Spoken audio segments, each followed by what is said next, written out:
Off going to Twitch. Where did you send it to? Which? I'm sending There it it to is. There it is. Yeah, I sent it to you on Skype. So there. I got it. I got it.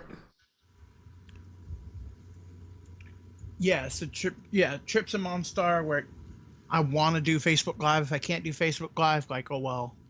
Well, the thing is Twitch gonna have that lag? No. Twitch has Twitch has the delay. Any streaming system has that 5-second delay. Okay, so Facebook Live's gonna have that. All right, so I'm just gonna have to mute. Yeah, you mute it, and that's why do you think I read the Why do you think I just mute it and read the chat? Yeah, that's what I'm gonna have to do for Facebook Live. All right, I gotcha. That works out perfect. All right, let me switch this. Images, properties, background. I get up, then I get down. If rock and roll's dead, you can kill me right now.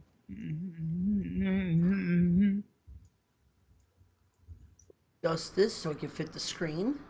Kill me right now. Alright, well, I can get rid of words I never said because I don't use that anymore. The words I never said. You can hear these, right? Ready? Yeah, I heard that. Yamana! Yeah, da da da da da. Yamana! Yeah! Yamana! Oh, yamana! All right, it is up and it's seen. Yay! Hey! Yay! We have a new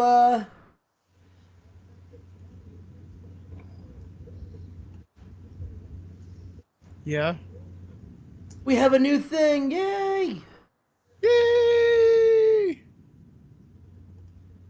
And that looks terrible. I'm moving that to the bottom. Yep. All right. Cool. Yeah.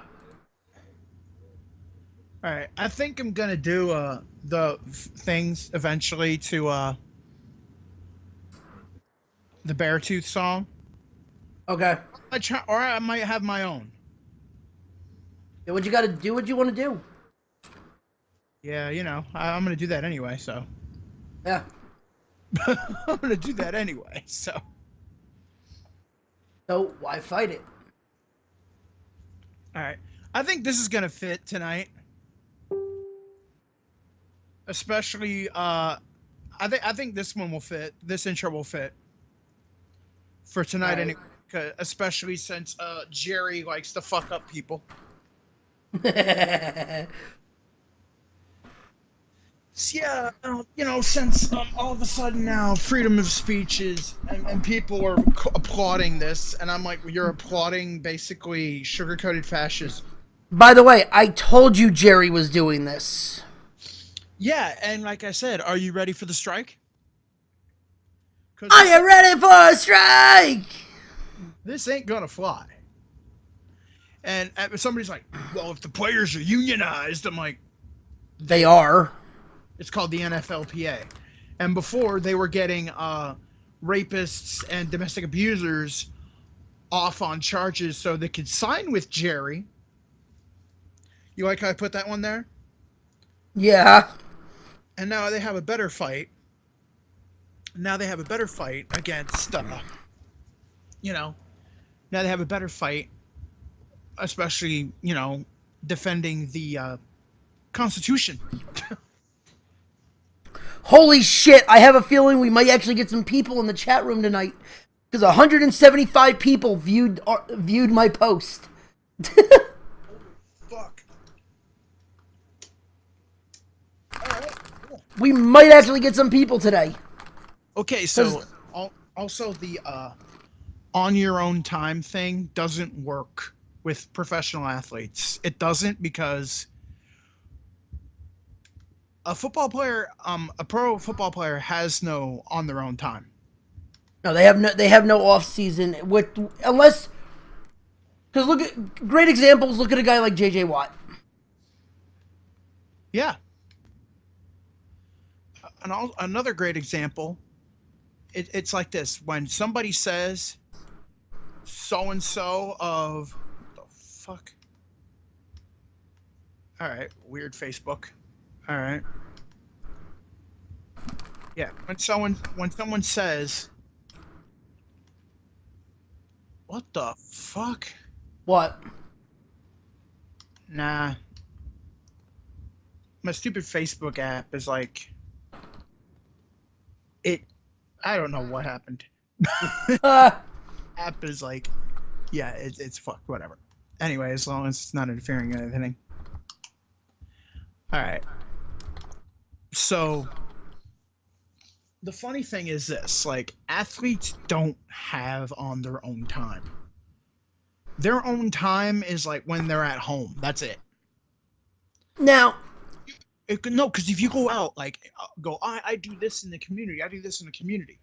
There's only one person I can actually say that had his own time and was never really, because he was left alone, and that would probably be Derek Jeter. I don't know about that, but here's the thing. He was left alone a lot. All right, Derek Jeter was left alone, but that doesn't matter because he's still a member of the New York Yankees at that time, and Derek Jeter was still representing the club. Yeah. When you're an athlete, even if you're a college athlete, whatever you are, you're representing the club. It doesn't matter. So if Eric Reed went out and helped people, you represent the jersey on your chest. Yeah. Are they saying, Eric Reed came out? No, they're saying San Francisco 49ers defensive player, back. Yeah. Yeah, that's what it is. So anybody saying, oh, well, they should protest on their own time. When is that? Plus, you're a public figure. You're a public figure. When you sign that contract, you are a public figure. So you can't say, oh, well, on your own time. It's like, there is no on your own time because I'm contracted to you, you fucking idiot. Which is where Wilbon was right when he said it's like a plantation, which it is because these players are contractually obligated to play football. I'll say this. Okay. We'll get into this later, but I'll just say this now. I have an idea about the protests. Like, if people are pissed about, like, the protests now, which do not impede the game whatsoever, the players can just take it a step further and actually impede the game. Yeah. Well, here's my whole thing. If they want to protest, fine. Fine. But if an owner has an issue with it, that they gotta handle it their way. Because yes, you're a public figure, but it's also your job. You get what I mean? Doesn't matter. You know why that doesn't matter? It does not matter because, all right, when you go home, when you clock out, you are not that Ronnie Kump of that company. You are Ronnie Kump. There is no clock out. There is no clock out for professional athletes. There is no such thing as a clock out for a professional athlete at all. The only time they clock out is when they are home and sleeping. You're at the club. You're still representing that team. You go anywhere. You're still representing that team. So whatever you do is still under the guise of that team.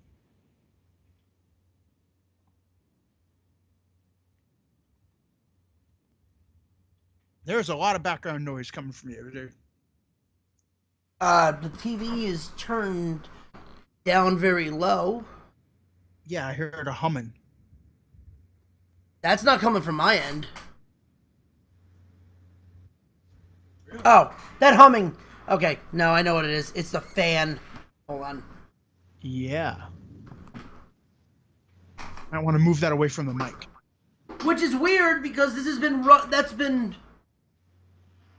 it's ran before during shows. Yeah, but I don't know what the fuck. This shit is humming. See, that's Yeah. the thing. That is the difference. Like when me and you clock out, we are our own person. When football players, especially NFL players, whatever, there is no clock out. They don't punch a time card when they take their jersey off. Then you can say, "Oh, on your own time," but there is no on your own time. Yeah. You're contractually obligated. So what are you supposed to do? Just keep whatever opinion you have to yourself for as long as you play football? That's bullshit. That's basically saying, "Oh, well, you are a human being. You are entitled to these rights as an American citizen, but since you're contractually obligated to me to play football for 5 years, you can't say anything."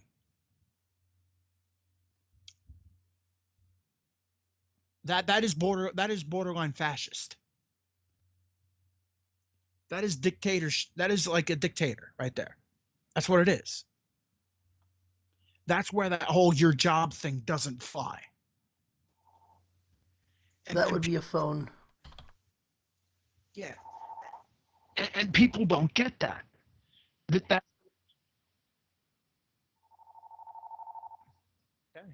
Just let it run.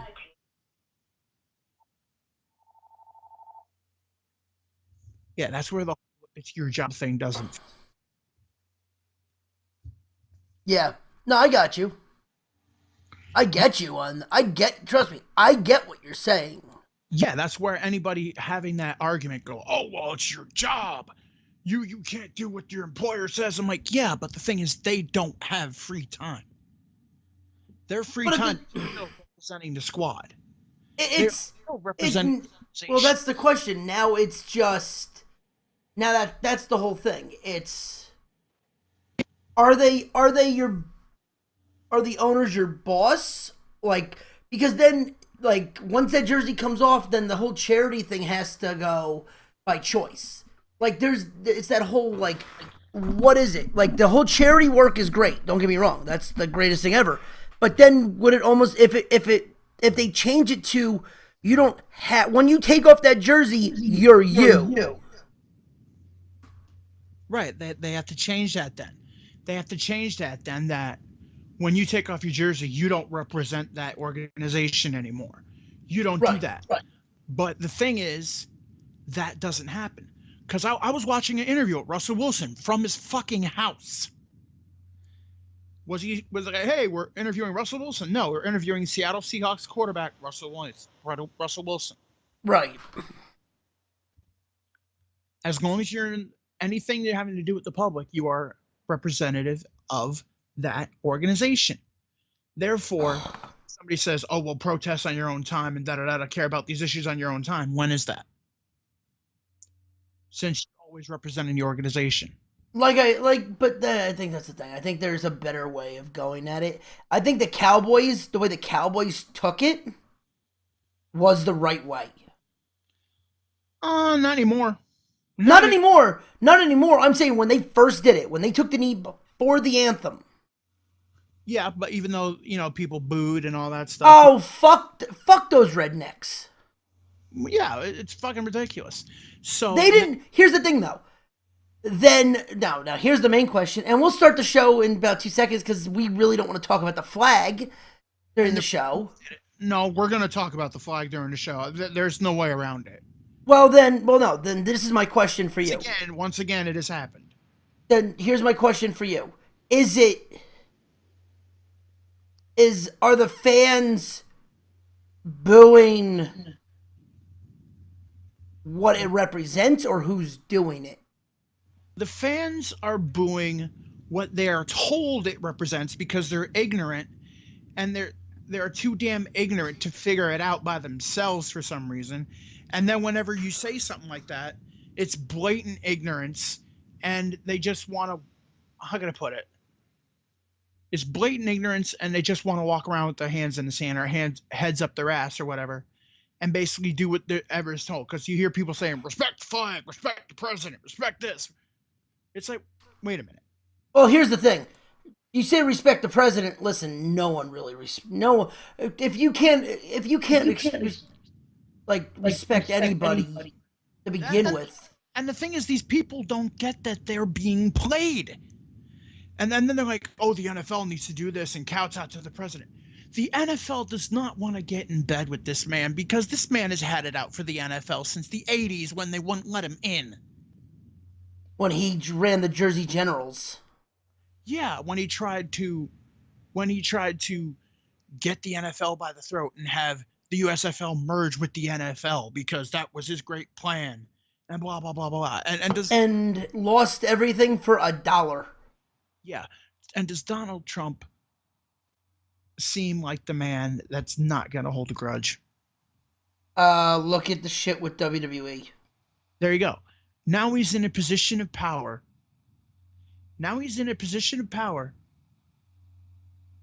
To constantly badger the NFL. And now the NFL is trying to kowtow to him. And this is the dumbest thing they can possibly do because if they do, the players are going to strike. Yeah. And I'm not talking about like a strike like, oh, strike talks. No, I'm talking about strike like... We're back to the 90s. I'm not even talking about that. I'm talking like strike in the next couple of weeks. I know. I'm saying like a strike like it was back in the 90s where we literally had... was it like it was 92 was the last strike where we literally had... Here's what I would do. Where we had scab games.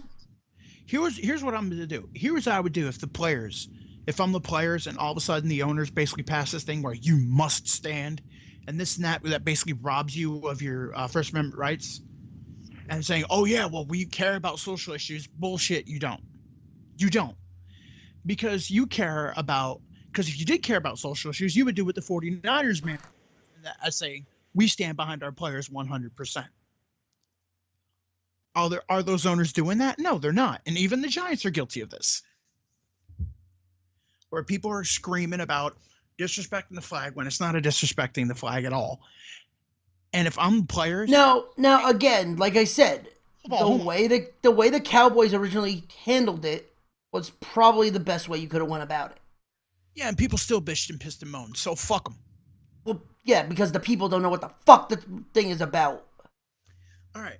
They were peaceful protesting, not interrupting the game whatsoever, right? So what's the one power that the players have over the owners and over the fans and over the NFL? What do they control? The game. The game. Yeah. So if this gets to that point, what I would do if I was the players, if I was DeMaurice Smith, organize all the players and say, here's what we're doing. If they pass this rule, we are going to stand for the national anthem. We're going to make sure that everybody, it's almost like sunshine and lollipops. Everybody's happy at that point, right? And then when we get to the opening kickoff, all around the league, before that kick happens, as soon as the ref blows the whistle, everybody takes off their helmets, puts them down, and walks to the locker room. That will send the strongest message to everyone. We didn't disrespect the flag. Now what are you going to do for us? That will send the strongest message of defiance, a message of defiance, but a message of solidarity. And it has to be everyone to do it, though. I mean, coaches and players don't have to do it because I get their staff. If coaches do choose to do it, they should. A 50-yard line at opening kickoff, both teams take off their helmets, walk out. There you go. All right, let's get this shit going. What would you think of that? I would want to see what the fuck the reaction from the fans would be, and where. I guarantee you, if it happened in like L.A., not as much. If it happened in Oakland, there might be a fucking riot. No, if it happens in Oakland, the Raiders fans would get why. The Raiders. I would love to see where. I would love to see where the fans would be like. I would like to see which fans get the most butthurt. The fans in Baltimore for some reason. The fans in Dallas especially would. The fans in Washington,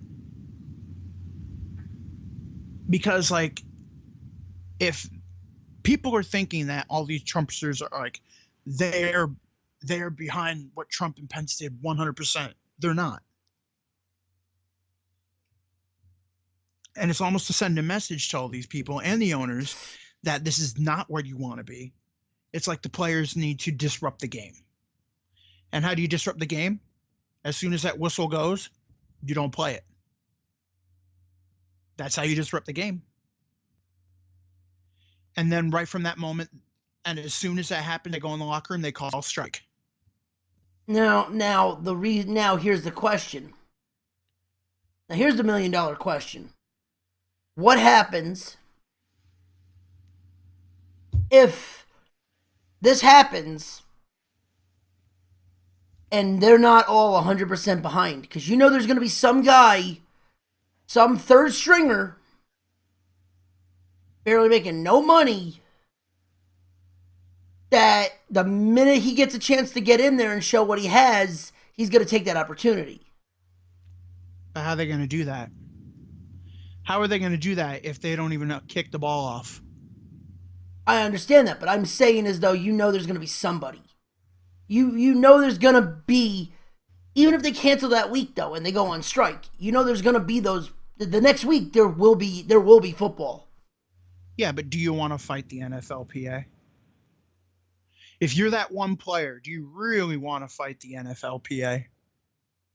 Well, look at, you get Scabs and practice team. Look at 92. Do that. Yeah, the owners are going to have to do that. The owners are definitely going to have to do that. But the funny thing is, this time, where the fans appreciation was in the owners' side because, oh, well, the players are greedy and this and that. This strike wouldn't be about collective bargaining. It wouldn't be about greed or anything like that. This would be about straight up constitutional rights. And where would most fans lean? Towards the players. Depends where. It depends where. I guarantee you there will be some people down in like Dallas that just want to watch football. Oh, there will be idiotic rednecks that'll be like, your employer, their employer, da, da, da. And they completely blind themselves to the issue at hand. They completely blind themselves to why they did it in the first place. That's what they'll do. For some dumb reason. You'll get those.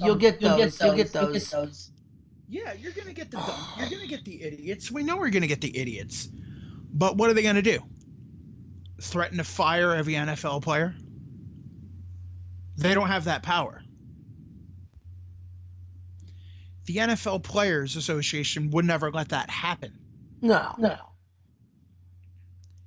And that's why I said for the longest time, even it was proven with the Ezekiel Elliott thing.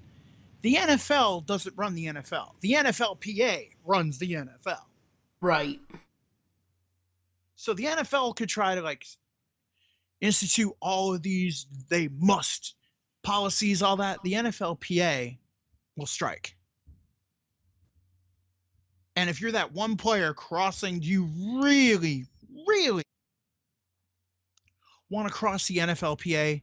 And if it was a money issue or a bargaining issue, you have a point. But if you're crossing them on a social issue and a human issue, you really need to reevaluate your priority. Oh, I agree, but you know there are some people that are just gonna, we're gonna get the idiot fans. That's what we know. But at the same time, all right, let's talk about this on the show because otherwise we're wasting a ton of time. Yes, sorry. And we've already burned a half an hour, so we'll just start it right now. Ladies and gentlemen, on this episode of the Nerd Zone on the Nerdport Network, another coach cannot keep his nose clean. ESPN suspends people for their tweets. The NFL flag and the dumpster fire that is the New York Giants. And we also make our NFL picks and college picks right here on the Nerd Zone with myself and Chris Lawrence. Chris, hit the music. Trips. This Trips. is. I think. Yeah, I am. It's Trips. And by the way, I think this is appropriate, especially considering the NFL right now.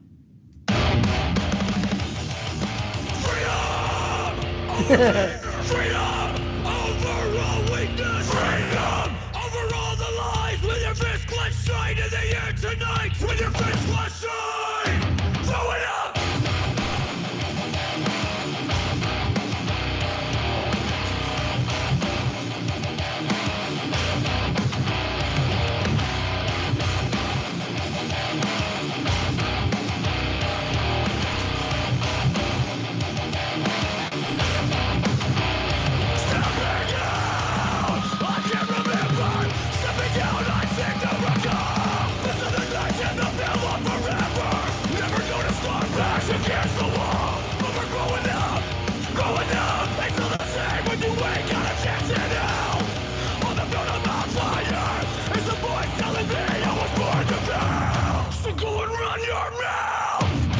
It's around in the deep south.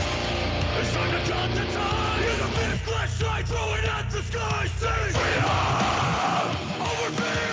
Freedom over all weakness. Freedom over all the lies. With your fist clenched straight in the air tonight. Say freedom over fear. Freedom over all weakness. Freedom over all the lies. With your fist clenched straight in the air tonight. It's gonna fall, but we have nothing to lose. Turn our backs to the past and our eyes to the moon. We're looking up, and we keep looking down on everyone who tries to leave this stuff. Growing up, we're not the same. Not a day, not a chance now. You're the build I'm on fire. You're the voice telling me I was born to fail. So go and run your mouth. Word gets around in the underground. Let them talk, let them talk. Their words mean nothing at all. Let them walk. Never been one for the dead weight. Let them fall. Let them talk.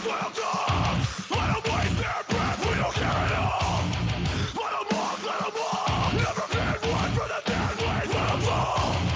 Let them talk. Their words mean nothing at all. Let them walk. Never been one for the dead weight. Let them fall.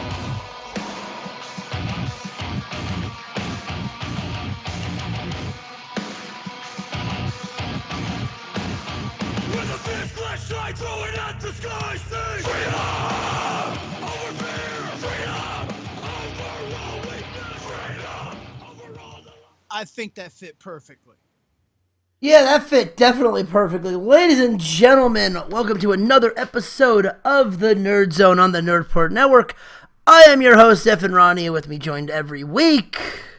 I am Trips. You can follow me at Misfit NXC, the Trips and Monstar Show, of course, facebook.com/Trips and Monstar. And we are going live, either on Facebook Live or Twitch. We can't decide yet, but it is happening, and we are talking lights out and the darkness tomorrow. So, yeah. Yeah, so, boy, do we have some fun topics tonight. Yes, and during that song, my fist was in the air. That's where I am coming from. Oh, we talk about. All right, where do you want to start? Because this is just gonna be. All right. Well, I'm pretty sure some of the people, if they're listening on Twitch, they know that we're going to be talking about the flag and all that shit. There's no way around it. You try to step around it, Trump throws it back in your face, and if it's not Trump, it's Pence. Or all of a sudden the owners now are saying, well, they must. And now all of a sudden you're trying to take away somebody's First Amendment rights. But let's talk about Coke Nose McGee, okay? Oh, speaking of Coke Nose McGee, the Miami Dolphins are back in the news, and not for a good thing. The offensive run manager? The offensive line coach. Yeah, they re-promoted him, but he was originally like the offensive line or running manager. It was something ridiculously stupid. Resigned. Offensive line coach. Yeah, resigned yesterday. He resigned yesterday. He's officially done with Miami. Why'd he get fired? Oh, because he decided to FaceTime this chick and literally snort cocaine right in front of her and say that he was going to a meeting right after he did the three.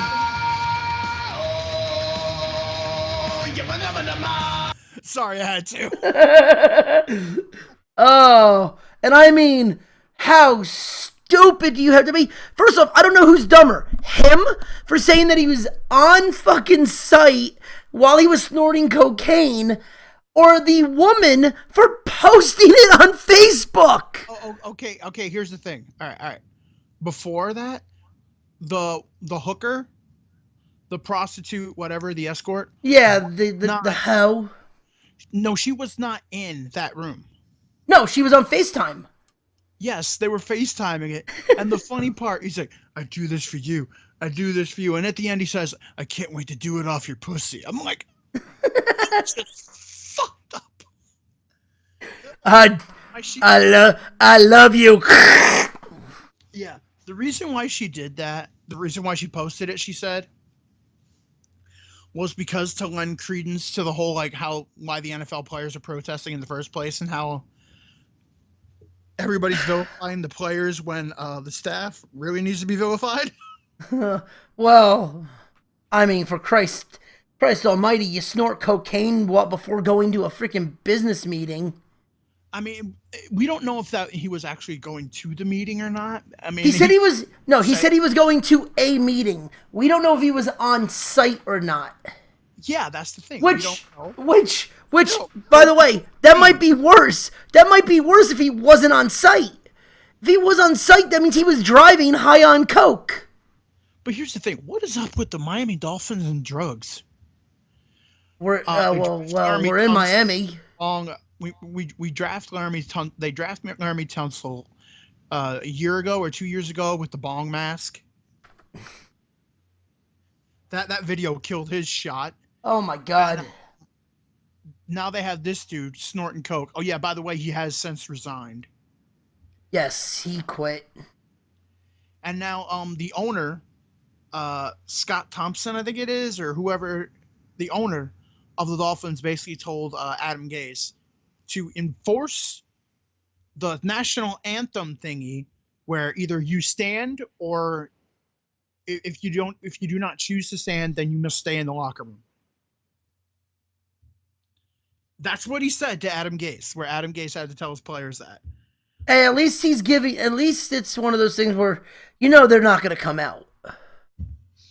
Yeah, but the thing is, like, the bullshit of this is the dumbest issue in sports in the past 10 years at least. And people are making a big deal over nothing when they actually should be learning about why they're doing it. Well, we said this before. We said this before on a past show that no matter what, there is always politics in sports. Yeah, there is. And if anybody going like, oh, I don't like the protesting, and if somebody says why are they kneeling, look into it. Look into it, because I've done that. The first time I saw Colin Kaepernick kneel, I was like, why is he kneeling?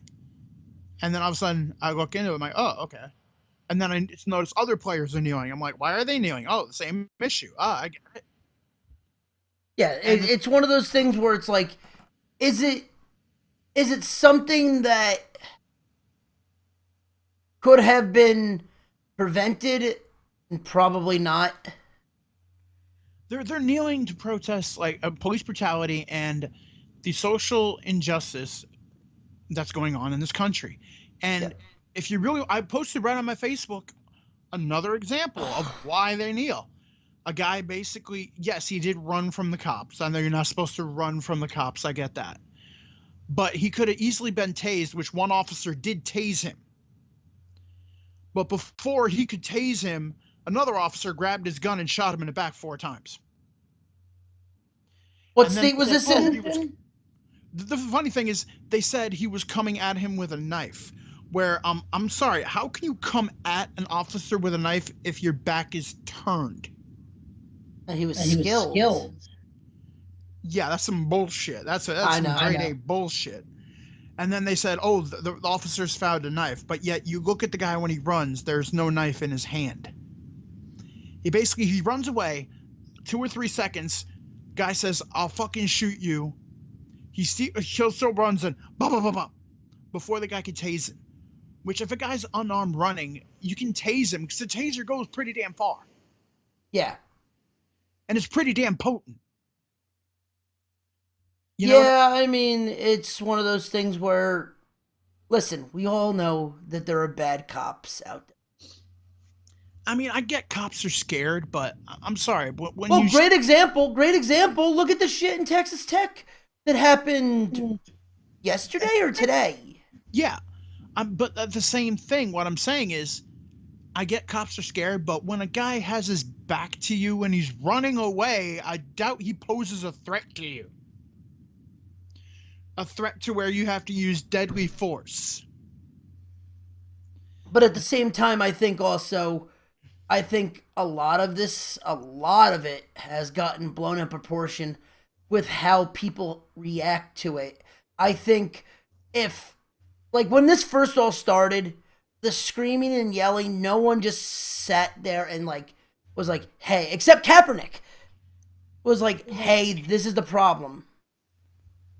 Right, and then other NFL players were like, whoa, this is a problem. Anquan Boldin retired to address these issues and work tirelessly to do stuff. That's what I hate when people are like, well, what are these players doing? These players are out in their communities trying to do whatever they can to make... Great example. Hurricane relief, whether it be whatever.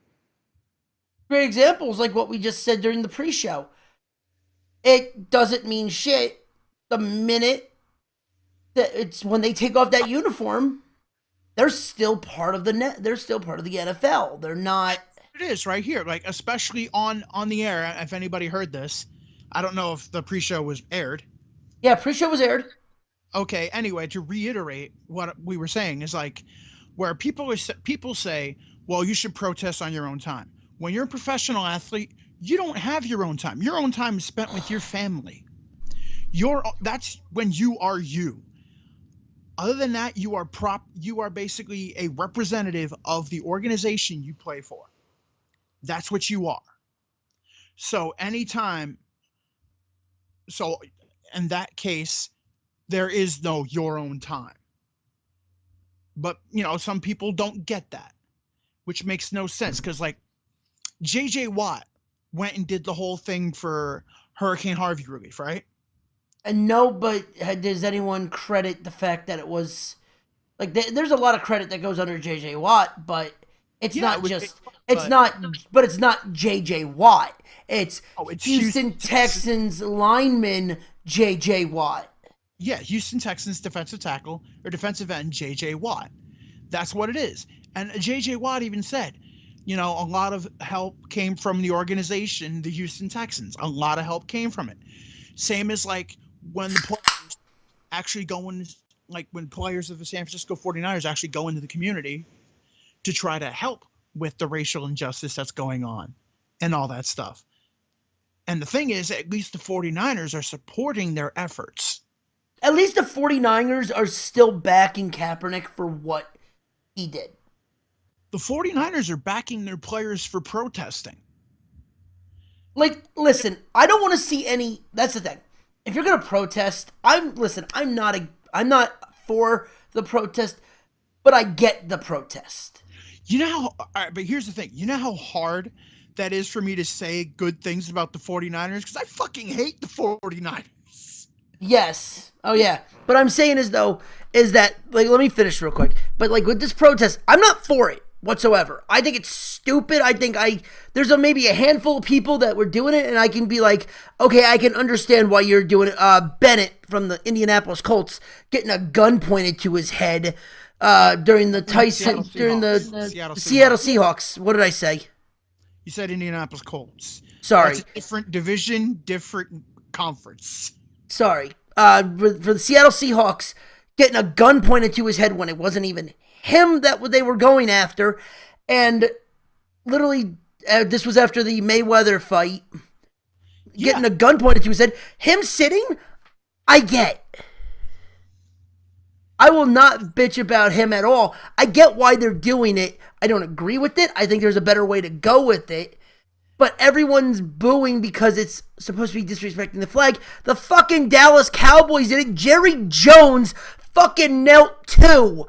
Before the anthem, guess what? They all stood during the anthem. Where's your bitch? Where do you bitch at that? You can't. But here's the thing. Where somebody's saying, oh, this is it's disrespecting the flag in the military. It's not. Because military came up with the idea. Yeah, well, if people consistently listen to us, they would have understood that. But, YouTube. Yeah, I know. Like, ex-military came up with the idea. So it's not disrespectful. Like, oh, disrespect the flag, disrespect my flag. Now, sitting, even the Green Beret that came up with this idea said that was disrespectful. Sitting is disrespectful, yes. Kneeling is not. No. And that's the thing. And all these people, all of a sudden now, they can't think for themselves. Instead of have the big orange Cheeto think for themselves, think for them. And then all of a sudden, because they're like, oh, it's disrespectful. That's why, because if he says it's disrespectful, it's disrespectful. We'll get to the Cheeto. Oh, it's coming. We might end up on a list somewhere if we keep doing this. Oh, wow, it's an integral part. You know what? This is free speech. I'm not a member of the NFL. I'm doing this on my own free time, my own dime.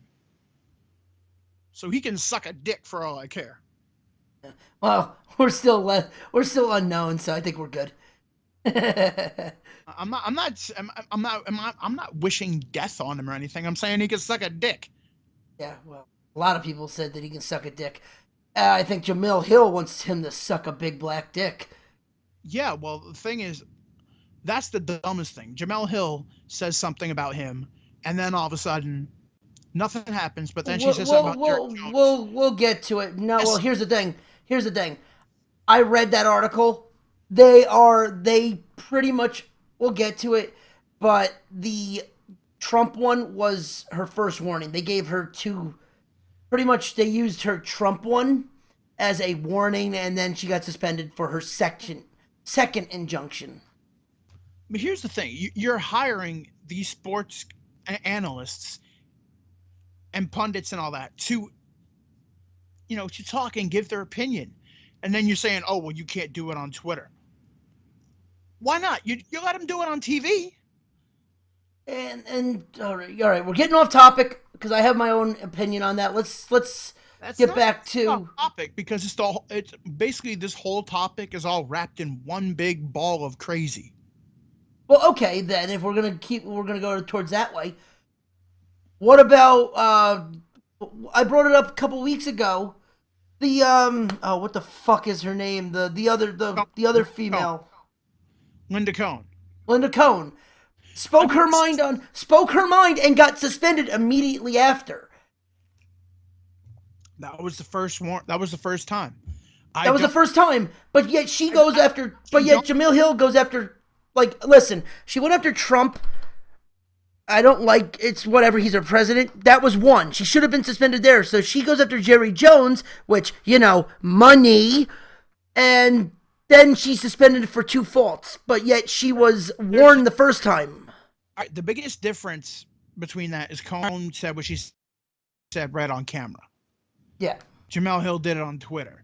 I could see that, but I'm not for either suspension because it's free speech. And if someone says, well, I think it's disrespectful, even though Cohn, I guess, don't know, but the issues and all that, whatever. And what Jamel Hill did was, I'm not for either of those suspensions. Those suspensions are bullshit either way.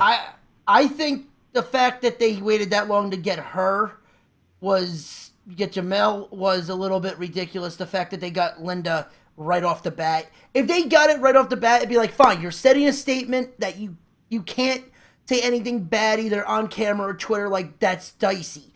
But then that makes no sense either. Well, the thing is, you're getting these people asking their opinions, and if they give it to you, if they give them to you, all of a sudden they're like, well, you can't say that. Well, you asked me for my opinion. I mean, Michael Wilbon just said when they talked about Jerry Jones, like how that whole thing, like if you don't do this, then you don't. If you do this, then you don't play. He said straight up, it's like a plantation. And all of a sudden, people got angry about that. It's like, well, that's what he feels. I mean, and you pay him to give you his opinion. So all of a sudden, you're going to say, well, don't give your opinion anymore. It's like, wait, so you're going to suspend me or reprimand me for giving my opinion? I'm not cursing. You literally have, like, what's his name? FCC in any of that shit. No. But yet you have, what's his name, drop the N-word on First Take and then deny it. What, Stephen A. Smith? Yeah. Smith has dropped the N-word so many damn times. All right. But no, I think what makes that funnier, I think that makes that funnier about that was he said it point blank live on camera and then comes back and denies it.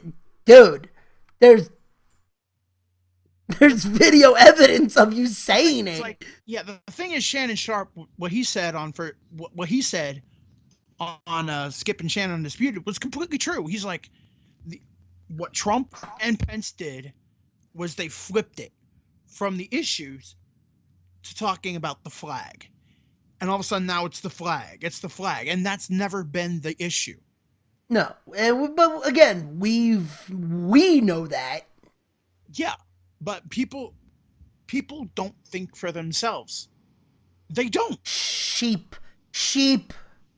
Yes, they're sheeple. And it's like, well, you disrespect my flag. It's like, it has nothing to do with respect my daughter.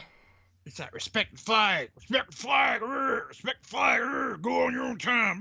It's like, shut up and burn your dumb shit. It's retarded.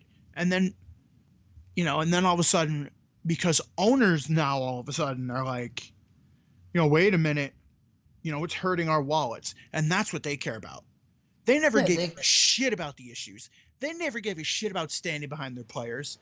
They never gave a shit about that because they're doing it about face now. The only organizations that basically have given a shit about their players are probably the Niners and the Raiders. That's it. If you really want to get down to it. Yeah. Because all the other owners are like, well, I don't know about this. And, and now all of a sudden it hurts their wallets. And now all of a sudden they have a problem with it. And now they're kowtowing, to Trump and Pence, who basically played all those people like a fucking flute with that stunt, which it was a stunt. Because let's be honest here.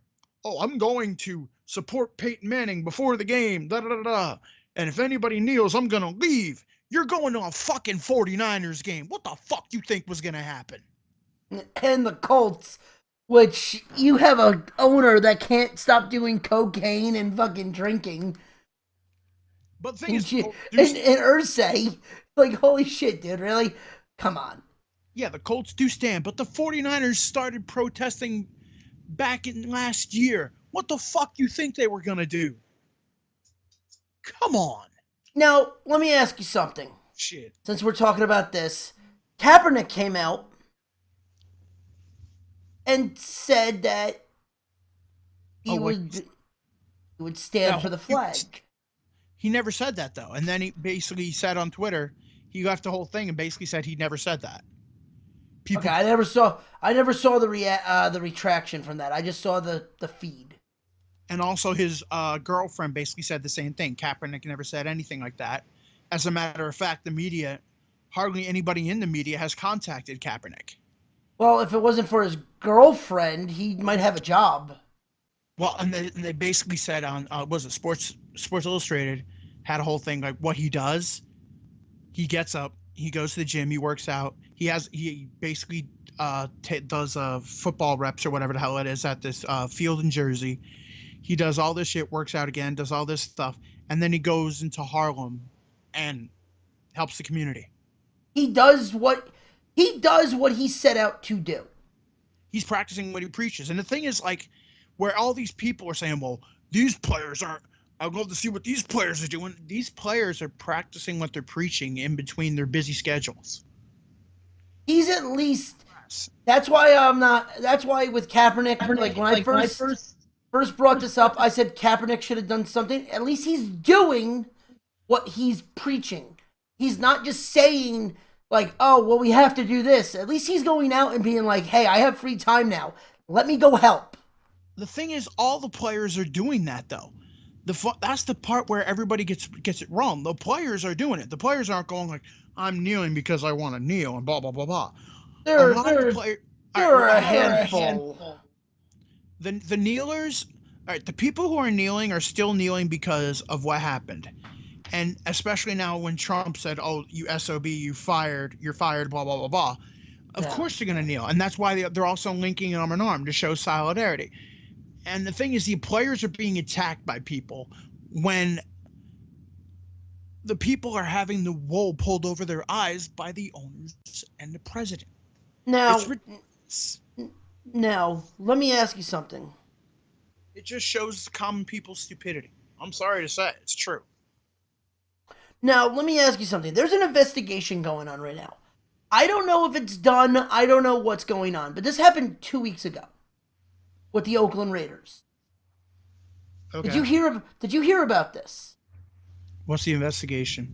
The investigation is that the Derek Carr did not want to take a knee. Did not want to take a knee. The offensive line, though, pretty much came... I don't know if they came out and said, but they said, from what I've heard, this is hearsay, that they said if he doesn't kneel, we won't, defend him. I could believe it. I could believe that because, the Raiders were united in solidarity. Like, they didn't want to come out. Then they came out because of the time constraints, and they would have lost their, rights in the second half and all that shit. Yeah. Now the question is that if this goes through, it looks really like that this is a legit gripe because now Derek Carr's hurt. But he wasn't hurt by lack of blocking. No, but you don't know. Well, the first week was, yeah. Here's the thing.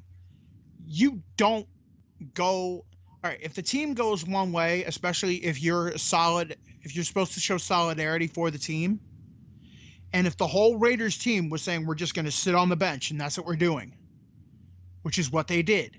Mm-hmm. And Carr's like, I don't want to sit on the bench. I want to stand. It's like, so you want to basically, he wants to throw them under the bus. That's what they're thinking in their minds. And what happens to a quarterback or running back who throws his line under the bus? Yeah, they go after him, but well, the line doesn't go after him. The line says no, they don't. They half-ass block. Yeah, they say if you're gonna shit on us, you'll learn. But the thing is, what happened to Carr? That wasn't all right. How he got hurt. No, how he got hurt was not a receipt. No, it wasn't a receipt because the line blocked. He scrambled. There was no freaking body there. I'm not even talking about that. I'm talking about. No, you are because you're saying, well, they said, oh, if he didn't, so then he got hurt. How does this look? I'm like, if you look at the play, Carr escaped the pocket and then got hit. That's not on the line. But I'm saying is though, look at how a casual would look at it. With us, we understand that, but I'm saying is that you look at the first game they did this, that's where they're mostly looking at. But now it just looks bad to someone that doesn't know what the hell was going on. But here's the thing: the casual also thinks that the protests are about the flag. So fuck what they think. That's true too. Fuck what they think. And also the casual probably isn't watching the NFL anyway because they're disrespected. They're probably burning their jersey they paid $400 for like a fucking idiot.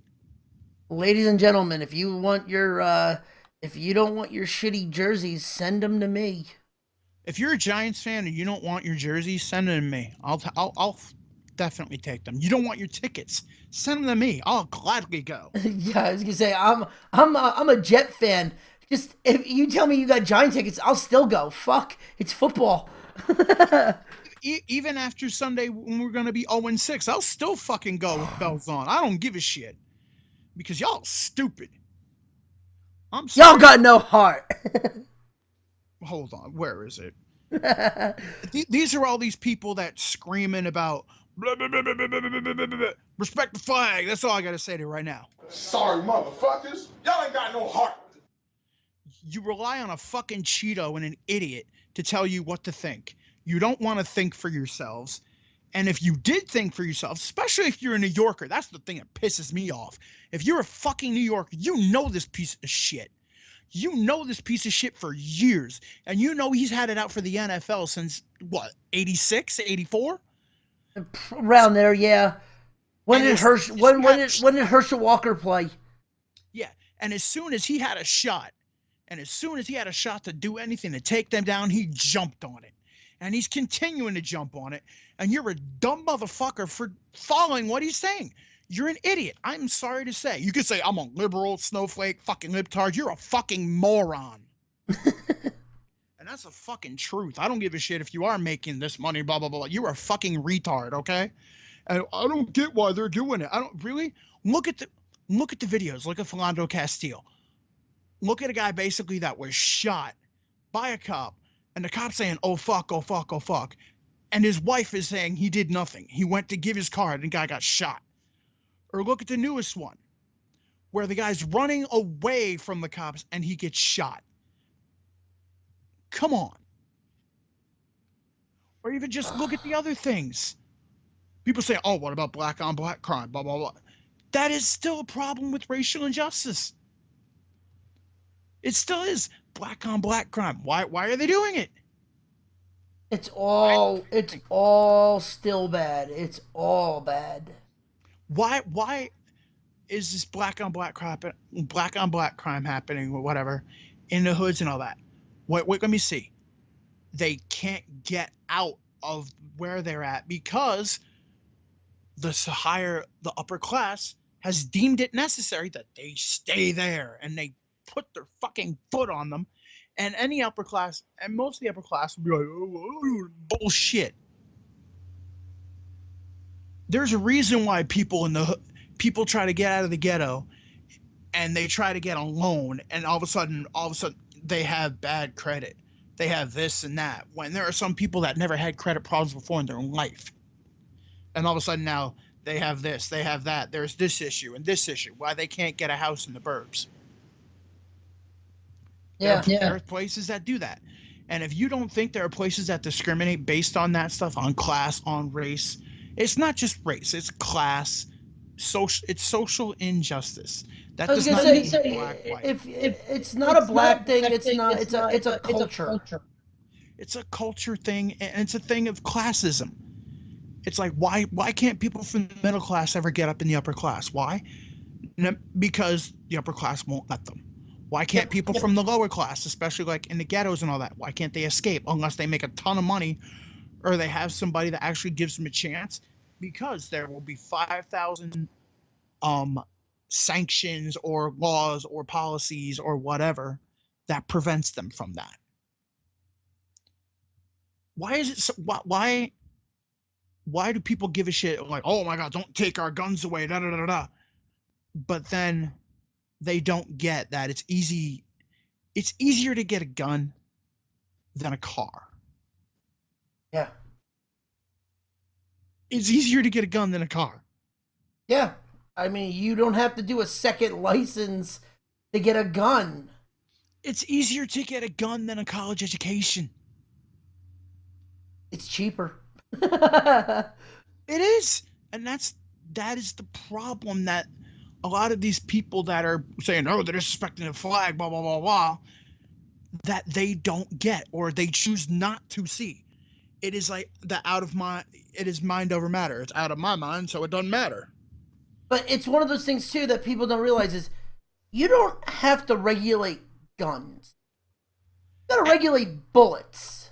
Yes, and the funny thing is we're talking about all this shit, about a knee and stupid and protests and all that. When what happened in Charlottesville this past weekend, they came back. Yeah. The Tiki Mafia and all of them came back. And did anybody say anything? No, it just flew under the radar. Well, there's conspiracy theory about those people. Well, it flew under the radar because everybody's more concerned about a damn hockey player raising his goddamn fist, and By people. the way, what the fuck did we do? We predicted how idiotic a hockey player protesting would, and the next week it happens. It's gonna happen again, and the hockey fans are going crazy, but the hockey team's like, I don't give a shit, whatever. Dude, is there any Americans in here anyway? It's a bunch of Canadians, Swedes, and Russians. No, the Americans, no, like the one guy who's gonna protest, he asked his team, and his team is behind him. Yeah. Because for some reason, the players and ex-players get it.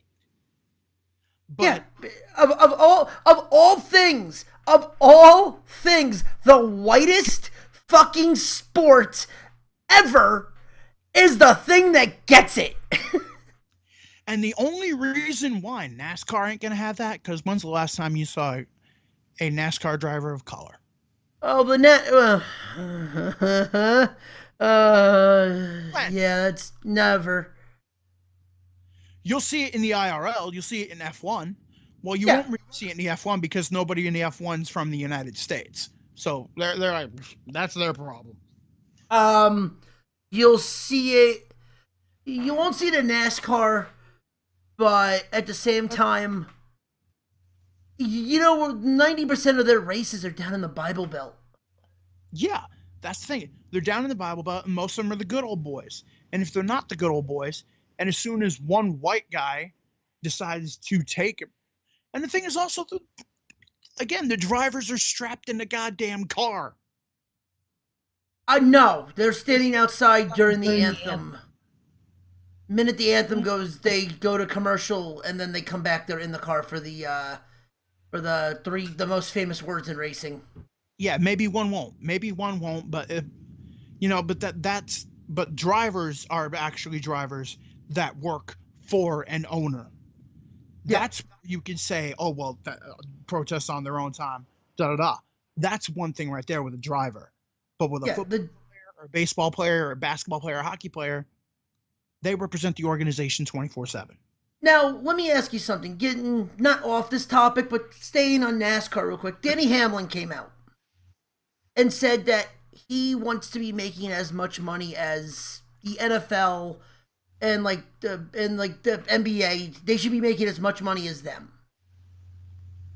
You fucking serious? I'm dead serious. I am not kidding. But what I don't think they get, and correct me if I'm wrong, maybe someone in chat knows, because there's like a couple people in chat right now. Isn't NASCAR off of a win and get paid scheme, kind of like golf? Yeah. NASCAR, you win, you get more money. Money, yeah. I was going to say, so, Danny, if you want to get paid like the NBA players, win. You want more money? Win, dumb fuck. It's like golf. And it's funny that the common people don't get what the players of several sports get. It's mind-boggling. Now, sorry. And this has to do with people don't want to think. They want to be oblivious to things. They want to be in their own thing.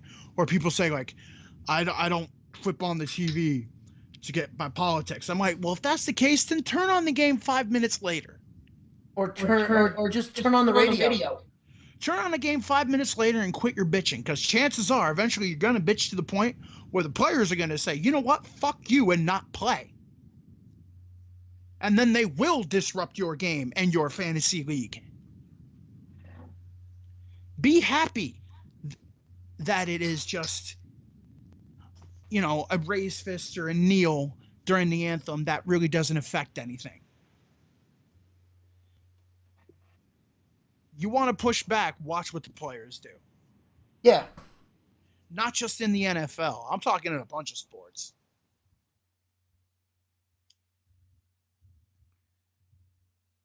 It's insane. Yeah, Danny Hamlin came out and said that.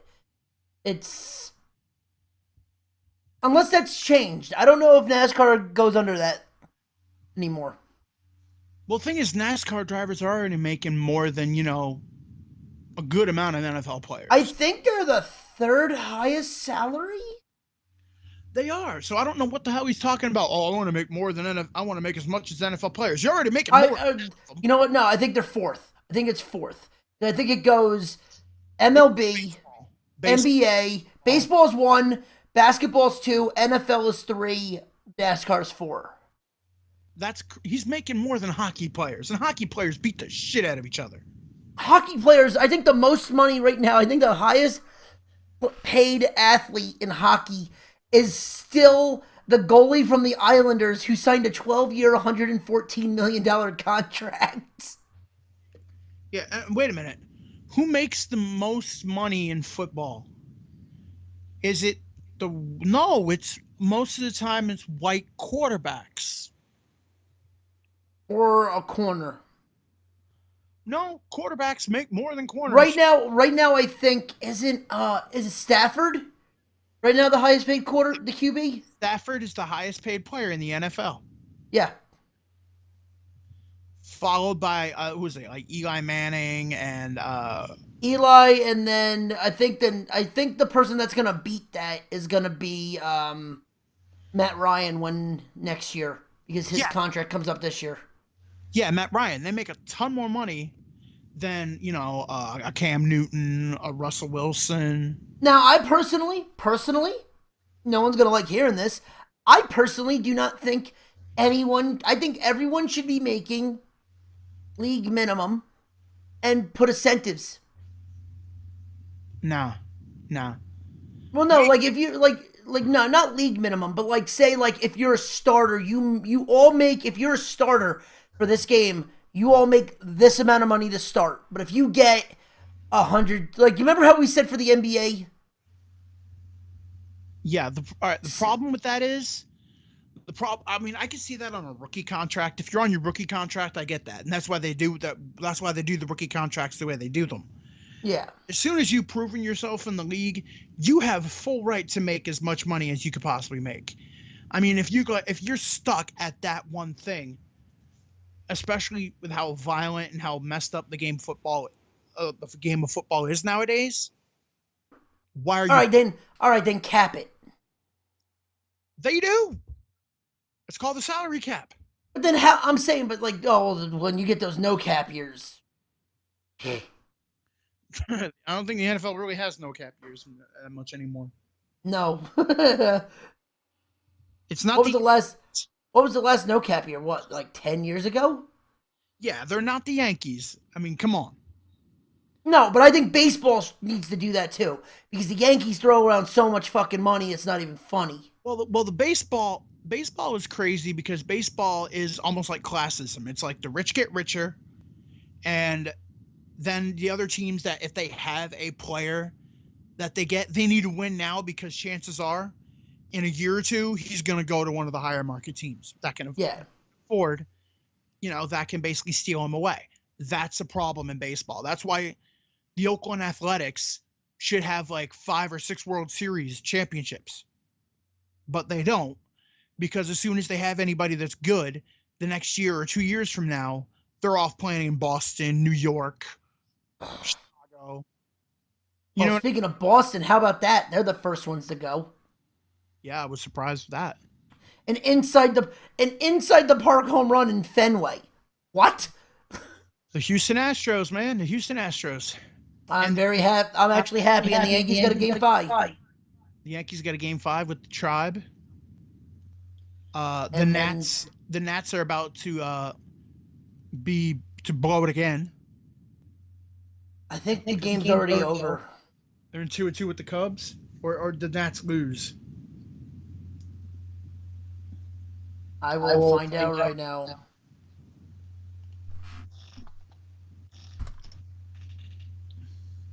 While this is loading, do you want to go on your rant about your Giants? I was saving that, but yeah. Why the hell? World Cup? What? I care about the World Cup for? No, because if the U.S. wins, they're in the. All right, the Nats and Cubs are postponed. Yeah, it's postponed. Cubs are leading 2-1. Yeah. Other than that, I think the Dodgers start soon. Wait, ain't the Dodgers up like 2-0 on the Diamondbacks? I just checked the game, and the Big Bang Theory's on. Oh. Yeah, the Dodgers are up 2-0 on the Diamondbacks, so all right. But did you all right, this is the last thing I'm going to say about the protest things, which is pretty funny. Okay. Sports Illustrated, who is this? Robert Klemko, basically, because Goodell sent a letter to the owners, right? Yeah. He has the letter, and then he has his thoughts on it his thoughts on its real message to teams, players, in italics. Okay. Okay. So I'm gonna do like a George Carlin thing here. Okay. Okay. All right. So fall meeting, national anthem, blah blah blah. All right. This is what Goodell says. We live in a country that can feel very divided. Sports, and especially the NFL, brings people together and lets them set aside those divisions at least for a few hours. In real talk, yes, nothing bridges divides like the most lucrative sports league in North America, which offers its players the least contract guarantees of any league, and which primarily draws talent from impoverished communities via a feeder system that denies adult athletes anything more than a small fraction of its gargantuan profits. And nothing heals divisions like asking those players to set aside their political views and honor tradition with jingoistic undertones that, in part, was paid for by the Department of Defense and served as marketing for the military. Back to Goodell. The current dispute over the national anthem is threatening to erode the unifying power of our game and is now dividing us and our players from many fans across the country. In real talk, it's starting to hit us in our pockets, folks. I'm very proud of our owners and of our players and owners who have done the hard work over the past year to listen, understand, and attempt to address the underlying issues within their communities. At our September committee meetings, we heard directly from several players about why these issues are so important to them and how we can support their work. And last week, we met with the leadership of the NFLPA and more players to advance the dialogue. Real talk. These are their communities and their problems. And while we're happy to throw money at the community initiatives that work to address symptoms of poverty and inequality, provided we get our due recognition for the display of charity, let's keep it off the TV broadcast, gents. Like many of our fans, we believe that everyone should stand for the national anthem. It's an important moment in our game. We want to honor our flag and our country, and our fans expect that of us. We also care deeply about our players and respect their opinions and concerns about critical social issues. The controversy over the anthem is a barrier to having honest conversations and making real progress on the underlying issues. We need to move past this controversy, and we want to do that together with our players. You ready for real talk? Fuck this shit. We need to make more money. No, I'm going to do this almost like a Scott Steiner voice. It's about honoring the flag, plain and simple. Don't you know when John Carlos and Tommy Smith raised their fist at the 1968 Olympics in Mexico City, they were protesting the flag and the anthem, not racial inequity at home? All this talk from people like Michael Bennett and Malcolm Jenkins about gaps in income and education and racial disparity in the rate of killings at the hands of police, that's all window dressing. These men dishonor the flag. That said, we care deeply about our players' concern for social issues, and we badly want to move past this money-sucking conflict and talk about real issues. Not that we would actually acknowledge what those issues are in this memo. Also, this memo is not going to say outright that we are going to compel players to stand for the anthem, but you get the idea. Eat chicken fingers. Yeah, building on many discussions with clubs and players, we have worked to develop a plan that we will review with you at next week's league meeting. This would include such elements as an in-season platform to promote the work of our players on these core issues, and that will help to promote positive change in our country. Real talk. You want You want NFL.com, the blog about Richard Sherman visiting a Boys and Girls Club in South Central? Done. You want the NFL Media Relations Army to blitz reporters with stories about local food drives and whatnot? Well, we already do that, so done. But players, please keep your thoughts and initiatives to yourselves on Sunday afternoons, because a significant percentage of people who spend their money on us and our advertisers do not see you as men with emotions and empathy and pride worthy of their attention, especially if it disrupts their escape into sports. To them, you are lucky to have risen to this station in life through no hard work of your own, and ought to be grateful to the patriotic billionaires who stick localities with the bill for their new stadiums and see fit to pay you to play a game. Grown men willing to pay hard-earned cash to wear your name on their backs and watch you perform would be loathed to consider a belief of yours that contradicts their own, and we don't dare challenge them. Layman's terms. Don't fuck with our money. Yeah, basically. We want to ensure that any work at the league level is consistent with the work that each club is doing in its own community, and that we dedicate a platform that can enable these initiatives to succeed. Additionally, we will continue the unprecedented dialogue with our players. Remember, this is unprecedented. A few years ago, we brought in some talented women to teach us that hitting women is bad. And now we're just getting up to speed on this whole social activism deal. To be honest, we didn't realize how confident you, the players, have become in your voices in the age of social media. But we understand now. We want you to be quiet at the precise moment when your voices can be heard the loudest. Please? I expect and look forward to a full and open discussion of these issues when we meet next week in New York. Everyone involved in the game needs to come together on a path forward to continue to be a force for good within our communities. Protect the game and preserve our relationship with fans throughout the country. The NFL is at best when we ourselves are unified. In that spirit, let's resolve that next week when we will meet this challenge in a unified and positive way. And, yeah, let's unify. And by unify, I mean go back to the status quo. Clubs that allow protests to continue will suffer the consequences. There's the letter.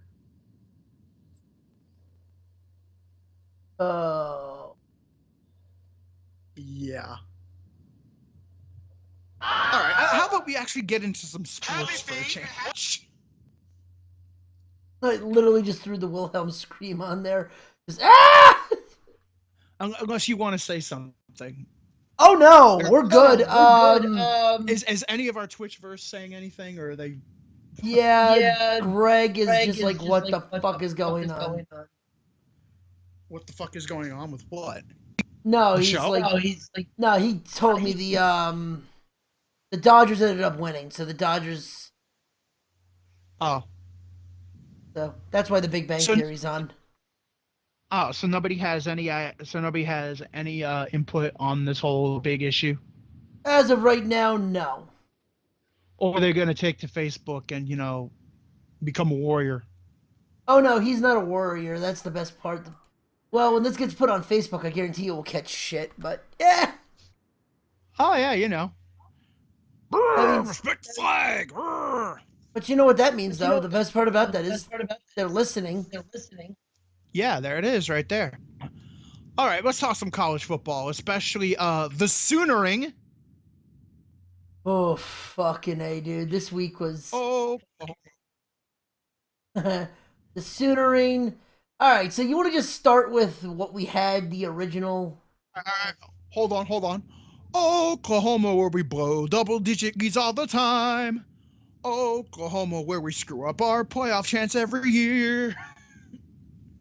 Oh yeah, and talk about blowing up your fucking playoff chances. How about Michigan? Dude, I kept saying Michigan was overrated. Michigan's overrated. Ohio State's overrated. We both took Michigan, though. Yeah, because I thought Sparty wouldn't, Sparty in the big house. They always somehow show up. Dude, the monsoon in the fourth quarter was telling. I loved it. Yeah. But anyway, let's just start with the 15 games that we had. We started off with the number 5 Georgia Bulldogs rolling over Vandy. I said that. I said Vandy is Vandy, and anybody thinking Vandy is not typical Vandy is mistaken. Which, what are they now? Did they go up? I think they're 4 now, right? The Bulldogs are now number 4. Penn State is now number 3. Number 3. Washington is number 5. You want to just get in the top 25? I have it right here. Yeah, tell me the top 25 so I don't have to look it up. All right, number 1, Alabama. Number 2, Clemson. Number 3, Penn State. Number 4, Georgia. Number 5, Washington. Number 6, TCU. Number 7, Wisconsin. Number 8, Wazoo. That's right, the Cougs finally at number 8. Number 9 and severely overrated, the Ohio State Suckeyes. Yep. Think about that. Number 9. Okay. Now, what team haven't I said yet? We went. Yeah, you haven't talked about USC. You haven't talked about. Maybe the team that stomped Ohio State in Columbus. Oh, who they lose to? They lost to Oklahoma. Oh yeah. Well, they just lost a big lead, so they lost a big league game. They lost the game. Yes, they didn't lose the game, but they stomped Ohio State. So why Ohio State is ranked number 9 and Oklahoma number 12 is beyond me. Yeah, but yeah. Okay, fair. There is a ridiculous Ohio State bias, and anybody that doesn't see it is an Ohio State fan. Yep. Oh, I'll agree with that. Number 10, Auburn. Auburn should be number 9. Ohio State should at least be number 13. Yeah, I can. Auburn's only loss was a close one to Clemson. But yet they continue to get shit on. Yep, and especially the next team. Number 11, Miami. Undefeated. They beat the Nose.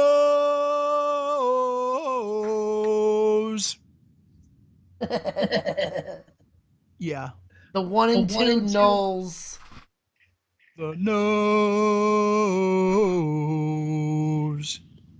The Florida State Seminoles. Gonna happen. Yeah. We blow, we blow, we blow. Hey, how are ya? Hey, how are ya? Or we choke, we choked, we choked. Sorry. No, I'm not really. I hate Florida State. Fuck them. It's funny as hell they lose. Miami should be ranked number 10. Oklahoma then should be number 11. Ohio State then should be number 12. Yeah.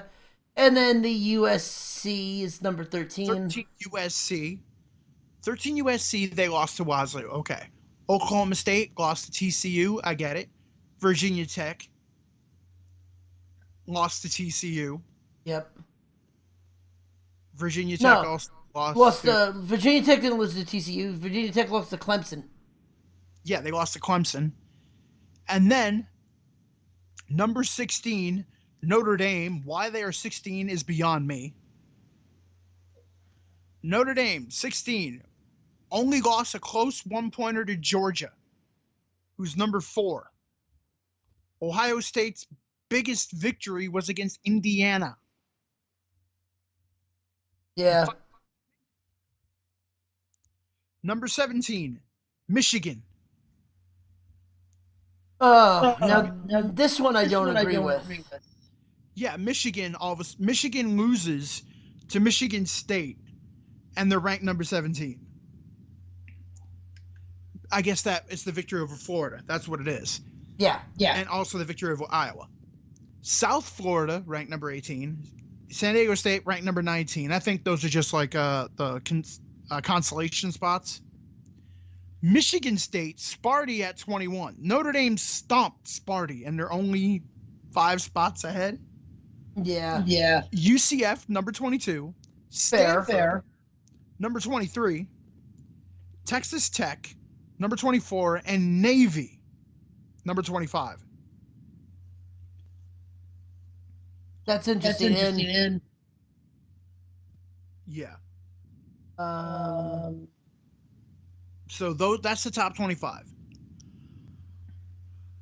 is is okay. And I had That's an interesting. I had an argument about this. Because like people were saying like, what other coaches are overrated like Jim Harbaugh? I'm like Urban Meyer, and I got a ton of shit for it. I'm like, Urban Meyer in Florida was a legend. Urban Meyer in Ohio State is overrated. Because when he came to Ohio State, did he have to rebuild the program? No. The cupboard was already full. Yeah, he was gift wrapped. And when Ohio State won the Big Ten, the 2 times they won, like when they won the Big Ten was down. Then all of a sudden, Michigan State beat them. Ohio State couldn't win the Big Ten. Penn State beat them. Ohio State couldn't win the Big Ten. But yet somehow Ohio State, because they're Ohio State, got in the playoff and got stomped. But then people say, oh, well, Meyer won a championship. They won a national championship. Alabama let off the gas and got cute with Lane Kiffin. And you watch that game. Watch Alabama, Ohio State, and tell me in that first half that Alabama was not crushing Ohio State. Oh yeah, no, you're right. Then they let off the gas and they tried to get cute with Kiffin. And then they couldn't get back. Because a lot of teams, when you let off the gas, you can't, all of a sudden go right back on it. Yeah. That's why a lot of coaches go full speed ahead until they know it's out. Yep. Notable that got revotes this week. Memphis. Yeah. Oh, they'll be back. They'll be back next week. That has to do with one of my picks. Speaking of which, we might as well just get to the picks, right? I have them right here. Let's go through the what we picked last week. Georgia beat Vandy. It's Vandy. Both had Georgia. We knew that was going to happen. LSU, in a 1-point victory, beat number 21 Florida, which dropped them out of the top 25. Fucking kickers. That's all I got to say. Kickers, man. Yep. Purdue beat Minnesota. Figured. TCU beat West Virginia. Called that. Miami beat Florida State 24-20. Didn't I pick Miami? Yeah, and so did I. Yep, the Seminoles choke. Even though it says that you picked Florida State, I know you didn't. I know you picked Miami. Yeah, I picked Miami. I was loving every second of that. We both took Texas over Kansas State. Did you see the play? Though? Yes. Where like somebody's like, "Oh, his knee was down," but when his knee went down, the ball was over the plane. Yeah, it doesn't matter. Still good. Touchdown. We took Texas over no. Texas lost. Wait. Kansas State 40-34. Yeah, I took Texas. I know. Yeah, we both took Texas. Sparties beat the Wolverines 14-10. Yeah. We both took Michigan. Wisconsin, number 9 Wisconsin beat number unranked Nebraska. We both took Wisconsin. Yep, both took Wazoo over Oregon. Yep. Stanford beat number 20 Utah. And that was a statement game by Wazoo. Wazoo beat Oregon. 33-10. They beat them. Yeah. And then games that I decided to throw out there. Notre Dame beat UNC 33-10. All right. The one thing this annoyed the hell out of me more than anything. I have a feeling that some of the Notre Dame faithful are a little racist Oh, why? because, all right, Brandon Wimbush was out with the foot injury, right? Yeah. So they started freshman Ian Book. Okay. And they're like, oh, well, Ian Book had a great game. Da, da, da, da, da. Ian Book threw 2 picks that he shouldn't have thrown. One was a pass in double coverage that, I'm sorry, if you're a freshman, you have no business throwing that at all. The other one, he overthrew the guy by a mile and it landed right in the safety's gut that was clearing out the area. There were times where Book ran that he could have easily ran for the first down. Instead, a guy was bearing down on him, and he ducked out of bounds quick before to the marker. Yep. Which I'm like, come on, man. I mean, Book okay? Yes, he had a decent game. But the thing is, also, Notre Dame ran the ball a hell of a lot. And Book was handing off a lot. So where people were saying, oh, well, Book, he throws better than Wimbush. He's more accurate. I'm like, yeah, he's really accurate with those 2 interceptions. Yeah. And a bunch of overthrown balls. And I think a lot of Notre Dame fans gave him a pass, and I hate to say it because it's going to make me sound like an asshole, but a lot of Notre Dame fans, I think, gave him a pass because he was white. Because these are the same people that when Wimbush threw 1 pick against Georgia, they wanted to freaking bench him. Like, get rid of Wimbush, when Wimbush actually is still a Heisman candidate right now. Look at what he's done against, like, a Temple. Look what he's done against everybody, like, BC. He had a decent game against Georgia, even though he threw a pick. Yeah. picks in 5 games. Book has 2 picks in 1 game. But yet they said Book is great, and there's a quarterback controversy. I'm like, there's no quarterback controversy. Book is sitting, Wimbush is the starter. And if you don't think that, you're a moron or you're racist. And I think a lot of ND faithful don't like black quarterbacks. I don't think they do. That they hated Kaiser last year. They were happy to see Malik Zaire go. They, as soon as Golson had anything wrong with him, they threw him under the bus. The last quarterback that they all loved besides Brady Quinn was Jimmy Clausen. And then they wanted Tommy Rees over certain people. And it's bullshit. And I think you might know a couple Notre Dame fans that are racist like that. Where they're like, oh, Ian Book is this, Ian Book is that, Ian Book is that. And it's like, did you watch the game that I watched? Yeah, I know, right? Because whenever you're talking about Wimbush makes all these mistakes, I'm watching Wimbush, breaking some dude's ankle and heading up the freaking, heading up for a touchdown. But apparently Wimbush is horrible to them, which makes no sense.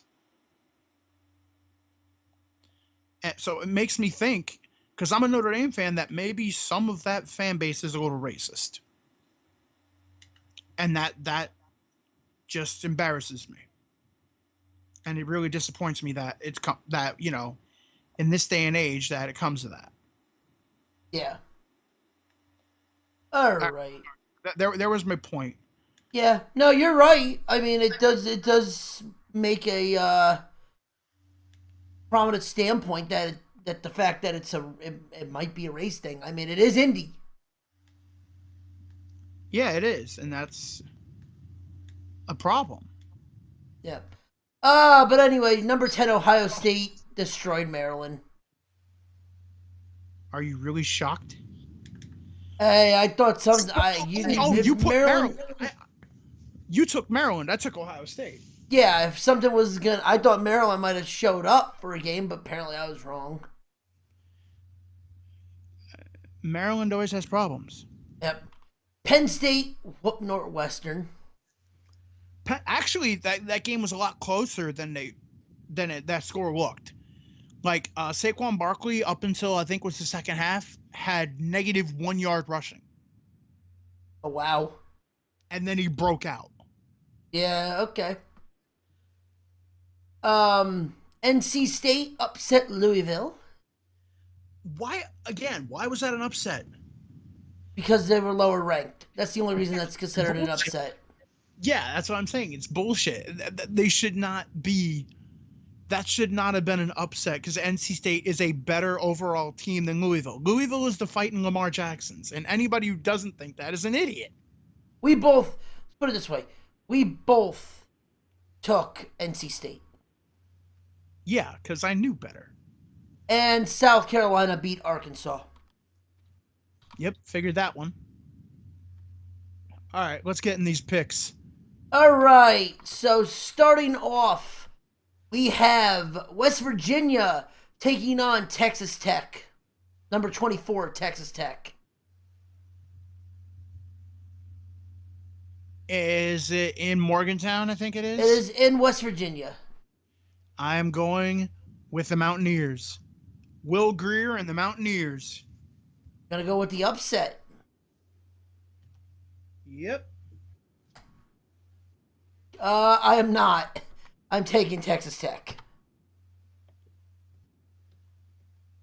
TCU is traveling to Kansas State. TCU all the way. Yeah. Hands down. The big rivalry game, number 12 Oklahoma, travels to the down to Texas. It's actually a neutral site game. Texas, Oklahoma. Now, I would have gave Texas the edge if Oklahoma would have whooped Iowa State because they'd be feeling themselves. But after that, I'm sorry, Longhorns, you're going to get murdered. They're gonna come out pissed. Where is it in? Is it in It's neutral site. It's at the state fair. Oh yeah, that's right. It's always at the state fair. Yeah, it's the Red River rivalry. Yeah, I was gonna say, yeah. Oklahoma's gonna come out pissed. Fire the guns there, Lee Corso, and Oklahoma. Easy, Oklahoma. LSU, after the upset, because of the kicker, upset, I use air quotes there, versus Auburn. It was nice for Coach Orgeron to get a first win there. A really good win there, but apparently Auburn is going to murder you. Yeah, Auburn's going to come out pissed.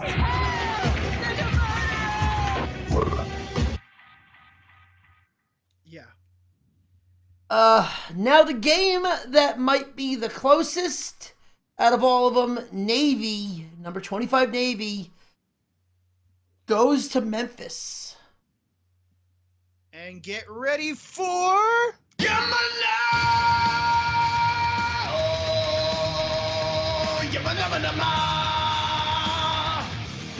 It is in Memphis. Memphis beat UCLA. There is no reason why Memphis should not beat Navy. Now, my question for you is, does Navy have a passing game? Does Navy have a quarterback that can throw? Navy runs. Navy runs a wishbone or a flexbone offense. No, I know that, but they've had quarterbacks in the past that can run, but can pass too. Navy's never been a strong shooting passer. Their Memphis's line is fucking amazing. Memphis. I like I said, Memphis beat UCLA and Josh Rosen. They should seriously not even be an underdog in this contest, but they are because of the rankings and Navy. And Ken is it Fuya Matafalo or whatever hell his name is? Yeah, something like that. Oh, that was a great fucking episode. Where we try to say the name? Yes. Jesus Christ. Yeah, that was Jesus Christ. But yeah, Memphis wins. Now, here's an interesting thing to say: is Ohio State travels to Nebraska? Does Nebraska upset? Here it is. The coach is Ken Nui Matalolo. Matalolo. Matalolo. There it is. Ken Nui Matalolo. It's not as bad as Fuya Matafolo or whatever. Hey, how are you? Hey, how are you? Yeah, that one. Some dumb fuck. Oh God. So no, Ohio State travels to Huskertown to take on Nebraska. As much as I would love for Nebraska to beat Ohio State, It ain't happening. Hell no. I want to be very, very clear. No. I hate Ohio State. But again, Can we say 3 touchdowns? I think Ohio State wins by like 3 or 4. Yeah. All right. Number 13, USC host Utah. The Utah train came to a screeching halt against Stanford. And now the Trojans will pick the carcass. I was gonna say, I think the game is going to be a lot closer. The only thing that could really fuck with USC is the letdown look ahead sandwich because they have Notre Dame next. And they could be looking ahead to that. Yeah. But I don't see. No, probably not. It might be fun. I could see this game being a 7-point game or a 6-point game going down to like it being a very not close, but it's going to be a highly competitive game in my opinion. You're giving Utah more credit than I'm giving them. I'm taking USC by at least like 14-21. No, but if they're looking ahead, if they're let down look ahead, then USC's gonna lose. I don't think they're gonna lose, but I think they're gonna pull out like a 10-point win because I think Utah's gonna keep it close, and then all of a sudden USC's gonna kick their own asses and be like, yeah, we kind of need to win. Yeah, I don't see USC dropping this game. No. UCLA though will travel to Arizona. Ooh. Oh, hold on. I will tell you right now if this is a night game. Well, as much as I want it, it smells of Pac-12 after dark.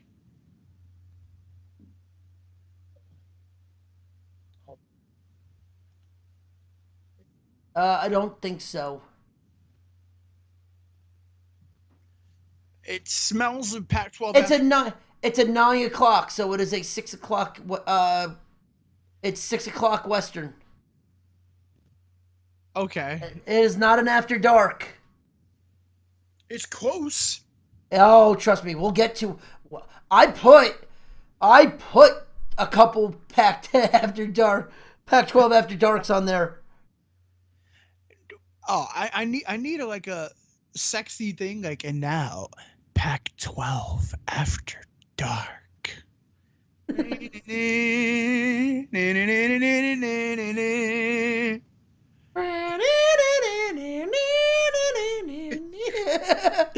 Some Michael Bolton or so Kenny G from Kenny G.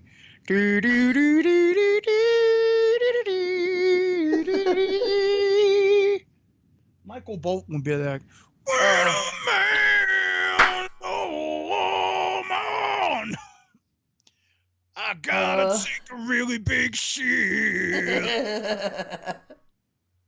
I'm gonna blow up the toilet in a minute or two. Oh shit! We have officially derailed this podcast. No, it isn't. All right, Arizona versus UCLA. It's in Arizona. In Arizona. The smart money for me wants to take UCLA because of Josh Rosen. But bear down, Arizona. Bear down, red and blue. Bear down, Arizona. Hit 'em hard. Let 'em know who's who. Bear down. Oh, now the fun ones. Number 19, San Diego State takes on Boise State. San Diego State, Boise State? I gotta go with the Aztecs. Yeah, it's in San Diego, so it's not on the blue turf, so yeah. Oh, Oregon travels to 23 Stanford. As much as I would think that Stanford would just win and walk all over them, Oregon is not going to go down that easy, and I am taking.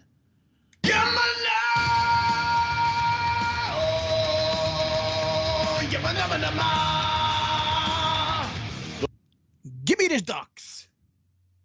It's in Stanford. Oregon is coming off of that big loss. But I think Stanford is going to come out and just try to run over the have duck for breakfast, have duck for dinner. The 11 o'clock game, Stanford. The trees are not going to hold up the Ducks. Wait a minute. This is Pac-12 After Dark? It doesn't say it's Pac-12, but yeah, it pretty much is. Well, if it's an 11 p.m. Eastern start, that's Pac-12 After Dark. And here's the funny part. It doesn't have the Pac-12 logo, but yeah, it's Pac-12 After Dark. If that's the case, I'm definitely going with Oregon because crazy shit happens at Pac-12 After Dark, man. Oh, yes. And that was the last for the top, the 10 games at the pick. Now we're getting on to... What? Who's Rutgers losing to this week? Illinois. Give me Illinois. Right away. Okay. If it's at Rutgers. No, it's at Illinois. Then definitely Illinois. I picked this game only because of the rivalry. Number 1, Bama versus Arkansas. Where is it? Right here.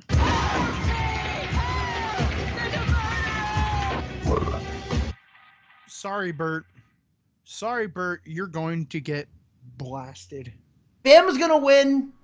They tend to keep this close, but I doubt it. Bama's not crockpotting teams anymore. Bama is like straight up. No, but it's one of the. But here's the thing, though.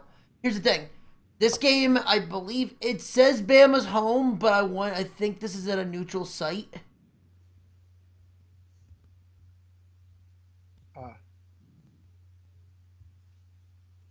But it's not even that. These two teams always tend to play each other really close. Oh no, it's in Tusk. It's on ESPN. It's at Tusk. Yeah, Bama's gonna win. Roll Tide. Like I said, Bama's not even crockpotting teams anymore. Bama is straight up just deep frying teams. Okay. Ready for some Pac-12 After Dark? All right. Number 5, Washington versus Arizona State.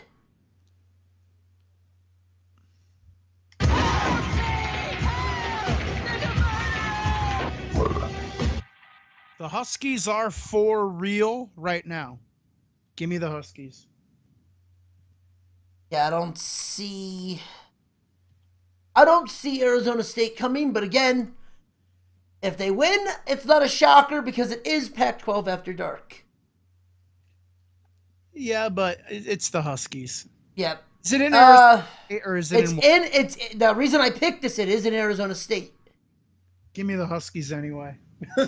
Yeah, That's the only reason why I kind of put that. If it was in Washington, I would not have put this on this list. Still, give me Washington. Now for a shit game that'd probably be fun to watch though. Temple will take on UConn. Yes. Yeah.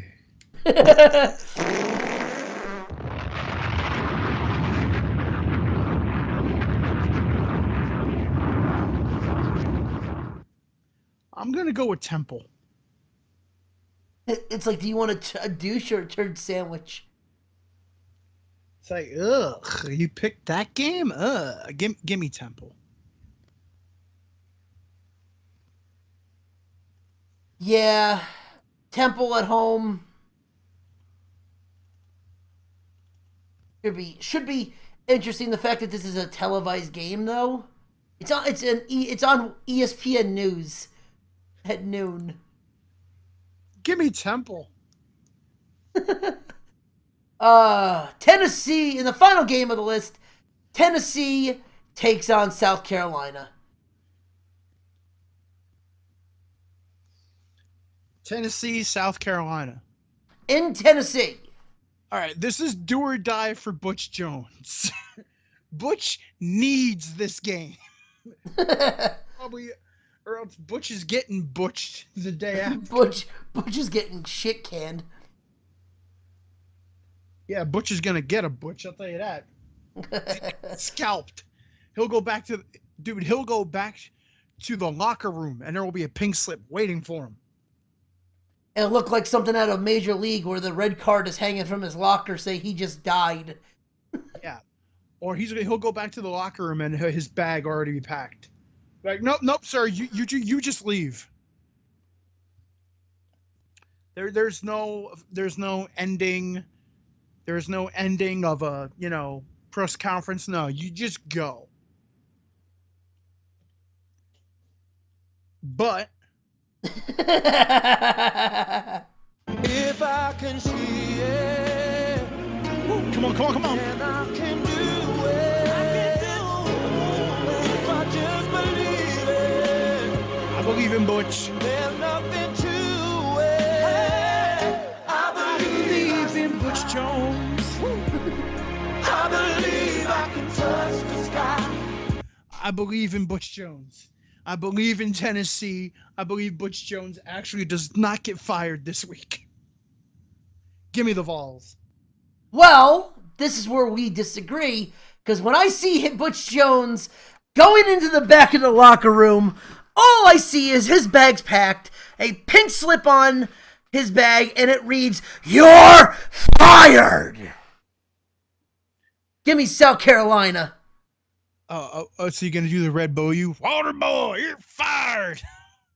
Just not even that. It's just Vince McMahon. It's just, I could have won another hit. He just said, "You're fired," but no, fuck that. It's just going to read, "You're fired." Get the fuck out, Butch. You are not sitting around. Gamecocks all the way. Damn, you have no faith in the Vols. Nope. And that was our college picks. I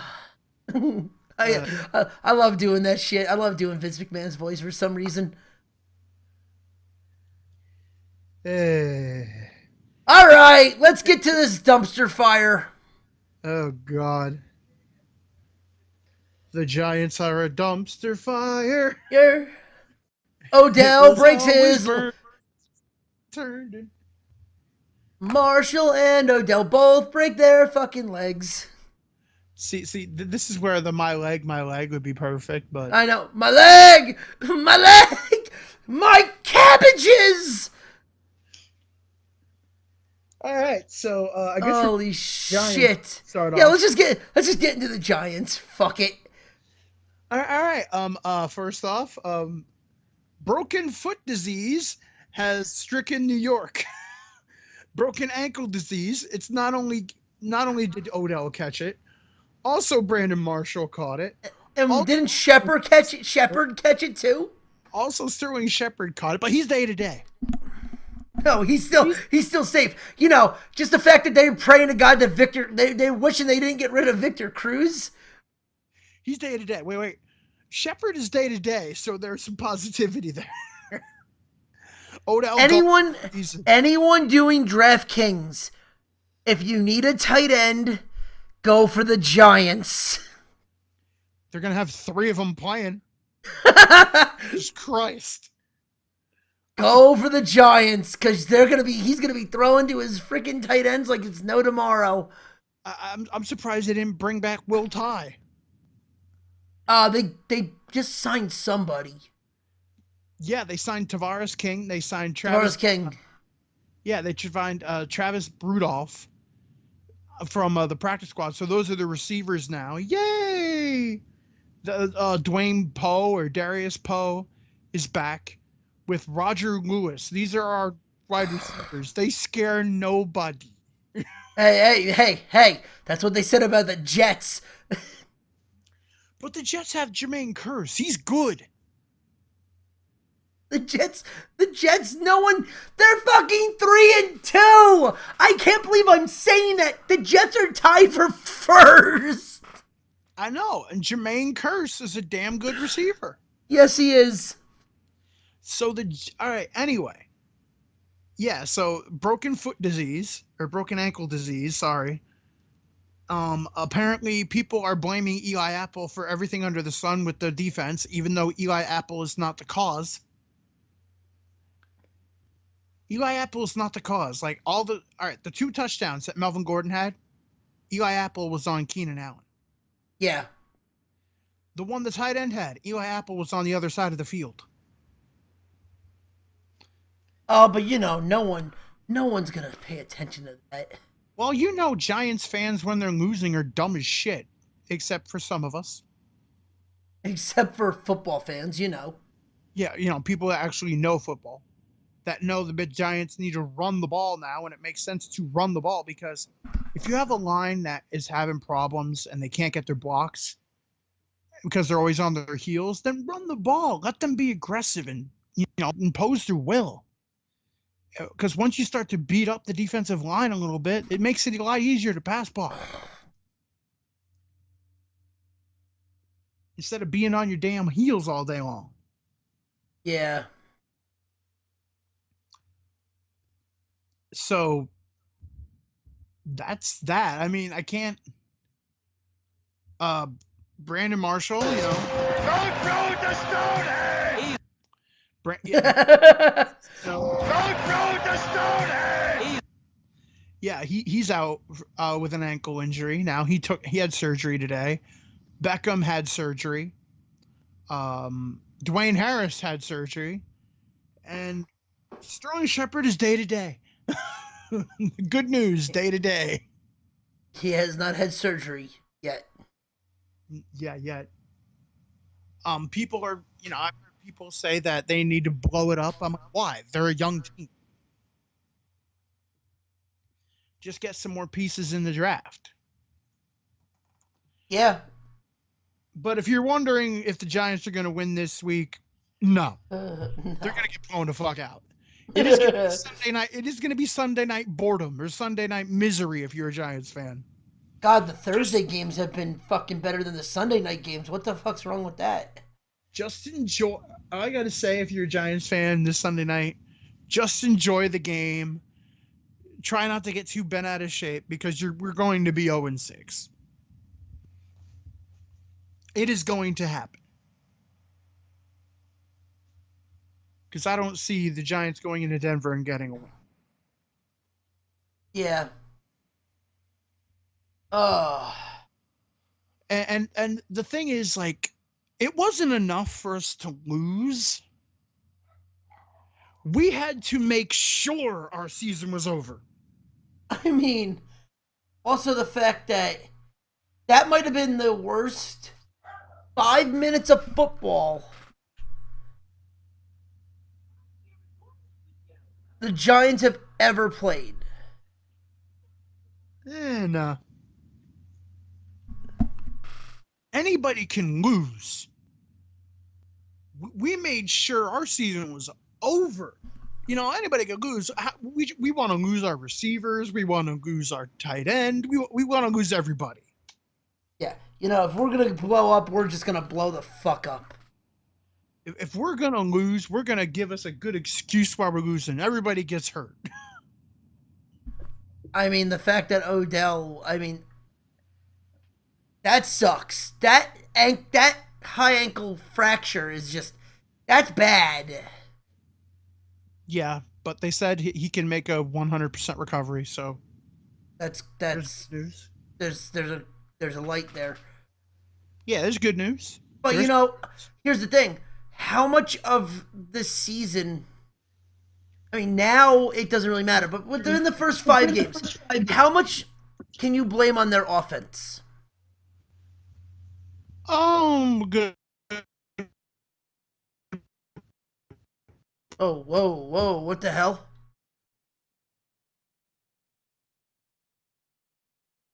Okay, there's some technical difficulties there. Chris, can you hear me?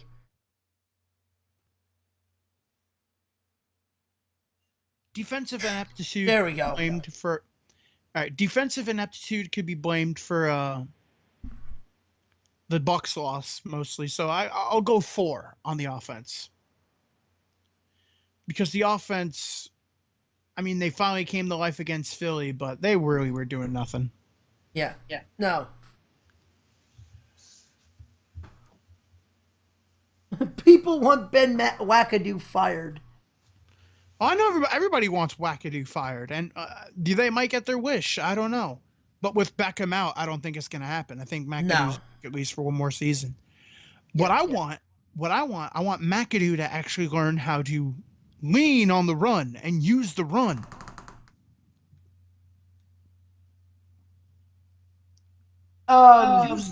Use the run. Stop trying to be Chip Kelly. Use the run.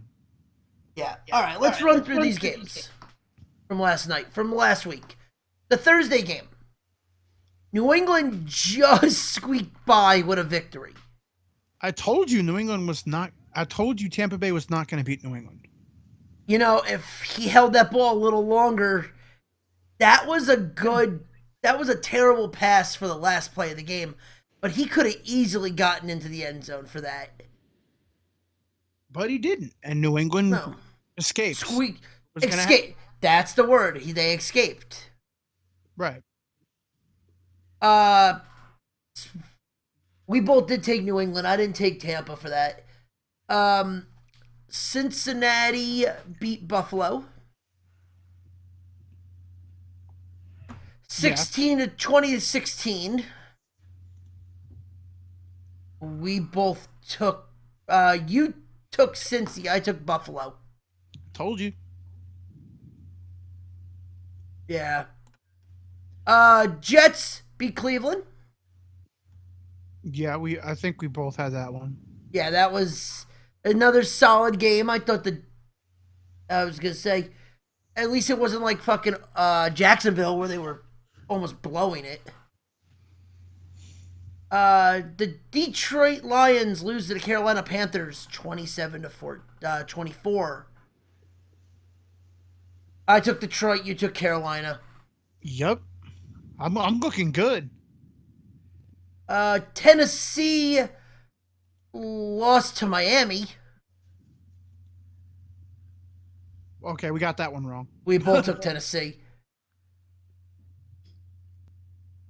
Indy beat San Francisco. I thought San Francisco had it, but Indy got their second win. I thought they would have at least had a chance. Apparently, Matt Castle is not the quarterback for Tennessee. No. They just went out and signed someone, actually, the other day. Yeah, Brandon Weeden. There you go. Yeah, San Francisco lost to Indy. The Giants choked against the Chargers. Yeah, we already went over that one. Arizona lost to Philly. I believe I took Philly. You took Arizona. Yeah. Pittsburgh loses to Jacksonville. We both took Pittsburgh. Baltimore beat Oakland. Both took Baltimore. The Rams lose to the Seahawks. We both took LA.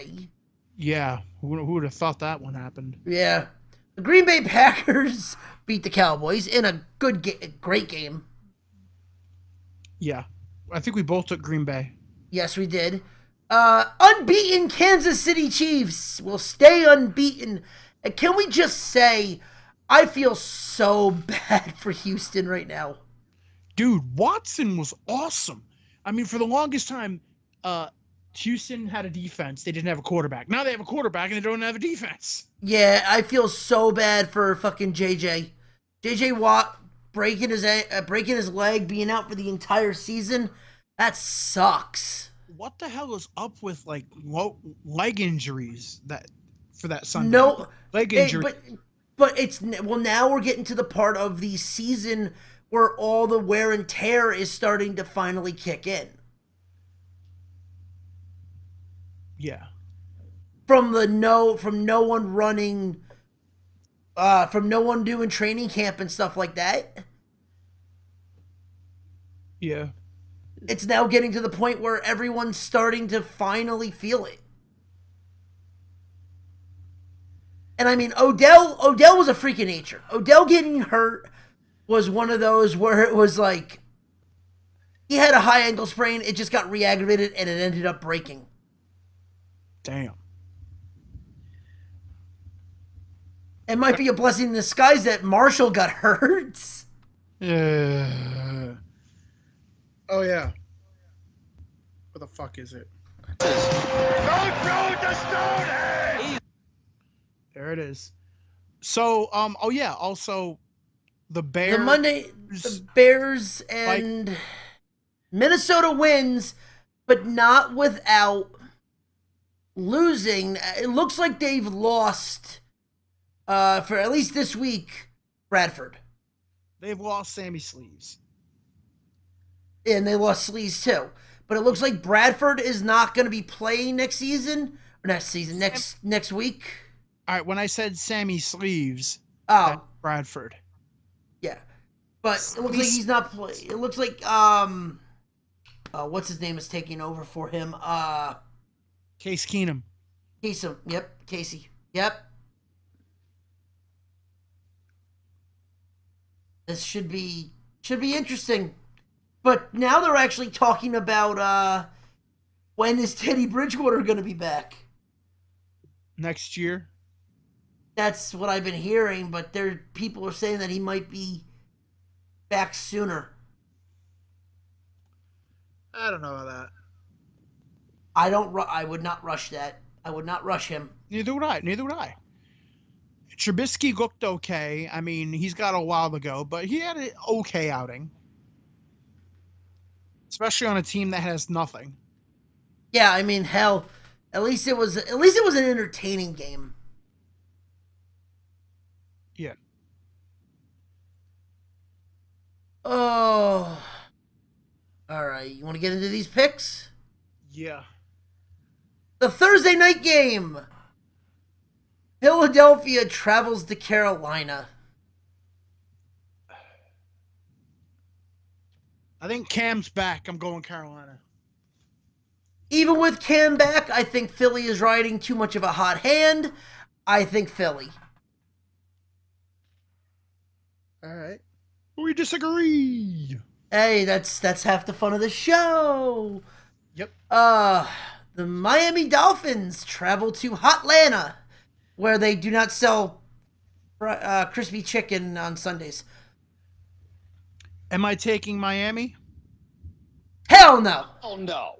I want to be very, very clear. No. I'm going Hotlanta all the way. Oh, Hotlanta, baby. Yes.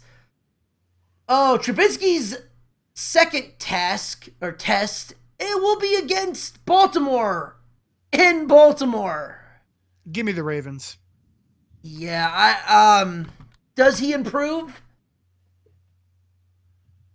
He may improve or he may get his ass handed to him. Speaking of guys that have improved and probably won't get his ass handed to him, Houston versus Cleveland. Deshaun Watson gets a win. Cleveland. I mean not Cleveland. I mean Houston. Against Cleveland. Give me Houston. Yep. Oh, hold on. Holy shit. Fuck it. I hate this shit. Ah! Alright, the Who Dat Nation will take on Detroit. Give me Detroit. Really? You're gonna go over the Saints? Yes, I am. I can't disagree. I like Detroit too. Give me who dat. I mean, give me Detroit. Sorry. Yeah, yeah. Who dat? Who dat? No, who dat ain't showing up. Yeah. Oh, the Packers go to Minnesota. That's a murder. Give me the Packers. Yeah. The battle, I can't believe I'm fucking saying this, but the battle for first place will be going on in East Rutherford, New Jersey, where the New York Jets take on the New England Patriots. When is this game? 4 o'clock? I think it's the last 1 o'clock game. No, they need to move it to 4 o'clock.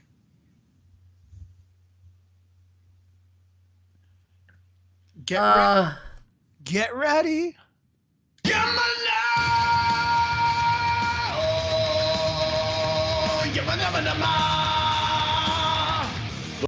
Fireman Ed smiles. Jets.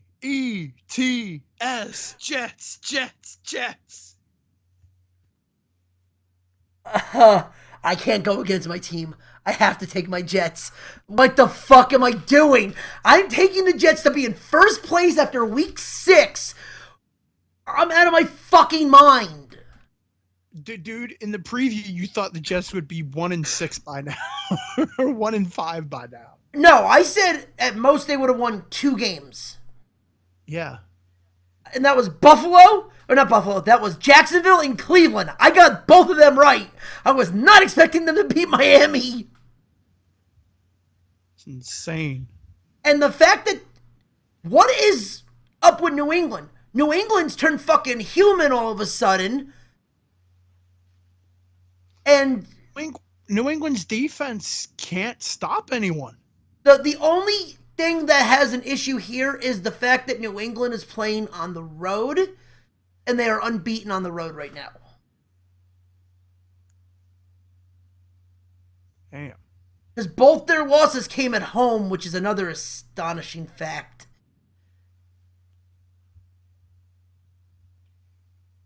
But I think they will get their first loss on the road because the Jets are gonna run the ball. The Jets have gone back. You know what's weird to say? The Jets have went back to the old 90s style of football for them. Damn. Where it was 2 backs, a ground and pound, run the ball, and have that defense fucking light people up.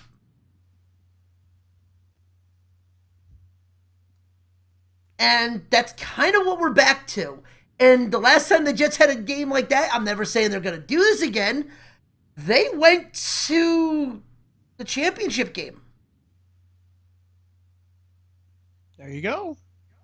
I mean, the last time they had that was with Vinny Testicle Testaverde. How about that? They basically gave Todd Bowles nothing, and he's making, chicken salad out of chicken shit. Shit, yeah. I mean, the Jets are going to be in first place. If this goes right, the Jets will be in first place going into week 7. And their bye is soon. Their bye is week 9, I believe. The Jets. So if the Jets are in first place going into their bye, holy shit. Let me see. I'm going to pull up right now. What is their schedule up until, and breaking news, the U.S. do not qualify for the U.S. Open. Of course. I mean the World Cup. Yeah, World Cup. U.S. lost.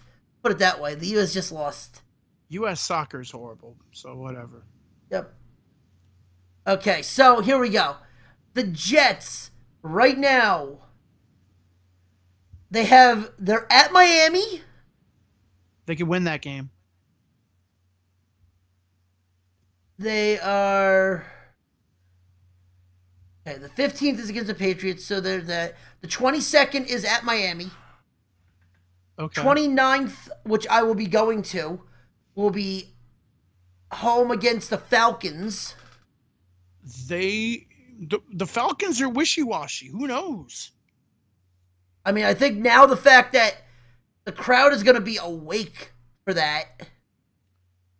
Yeah, and if Julio and Sanu aren't 100%, then they have a shot. Then they have the Bills, and then they have a bye. Ooh, so all right. So they have 4 more games until their bye. All right, New England, if they win that game, they're 4-2, right? Yep.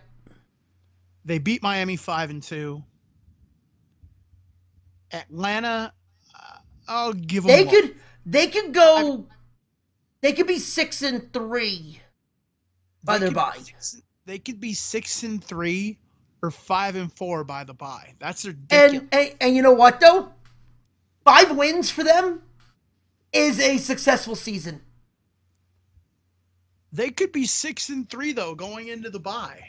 But I'm saying right now, in my opinion, right now, this season has been a minor success. Yeah. Because then they go into after the bye, it's at Tampa, home against Carolina, home against the Chiefs, in Denver, in New Orleans, and then home against the Chargers and at the Patriots the end of the season. Yeah, it's ridiculous. I mean, out of those, I can see 2, 3. So I can. I mean, if they have six wins, 9-7, which a 500 season with nothing is holy shit. What the hell are we like? Where did this come from? Yeah, it's crazy. Yeah. Now, will they do it? That's the question. Oh, yeah. Oh, next up, San Francisco travels to Washington. This is irony in its best suit. Washington beats the Nealers. Or sorry, the 49ers. Yeah, give me the wash. Give me the Skins. Oh. Jacksonville takes on the LA Rams. Now this game is going to be fun. Give me the Rams. I know Greg is going to be pissed off at me at this. It's in Jacksonville. I gotta go with Jacksonville. Give me the Rams. Give me the Rams. Tampa Bay will be flying over to Arizona with their new acquired running back, Adrian Peterson. I'm actually going to take the Cardinals. I agree. I think the fact that now they have a running game, they can carve up that defense, and then they can actually start to work the passing game. Yeah. The undefeated Kansas City Chiefs takes on the Pittsburgh Steelers. Give me the Chiefs. The Steelers are in disarray. Yep, I agree. Ben is debating if he even wants to play. He's like, maybe I don't have it anymore. He's starting to doubt himself. Give me the Chiefs all day long. Think the Giants had the bye this week. Thank God. No, we don't have the bye. We get killed against Denver. Why did I not have that on here? God damn it. It's Sunday night. Sunday night, Giants at Denver. We're getting murdered. Yeah. Hold on. It's in Denver. YG. Okay. I'm just gonna mark us both down for Denver. Yeah, it's murder. The Oakland Raiders take on the LA Chargers. Eesh. Give me the Raiders. Yeah, Raiders. The Raiders. All right, and your Sunday night game, or is it Monday? Sorry. Tennessee takes on Indy. Give me Tennessee. I mean, Matt Castle may not be the Titans quarterback, but he's better than freaking Indy. And holy crap, that is a terrible game for Monday nights. Yeah. All right. It's getting late. Yes, it is. That is our show. No big news right now except the U.S. not qualifying.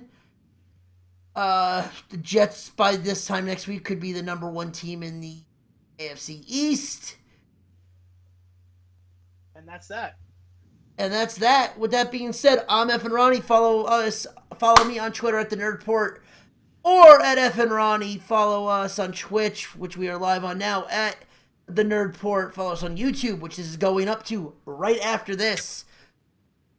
Right after we end this, it's going right up to YouTube on the port. On the port. And Trips, what do you got? I am Trips, Misfit NXT on Twitter, Facebook.com/Trips and Monstar on Facebook, of course. You can check us out on iTunes, Trips and Monstar Show, and of course check the port.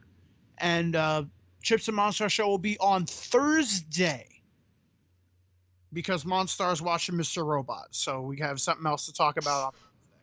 And we will not be doing The Darkness. We're only going to be talking Lights Out. Okay.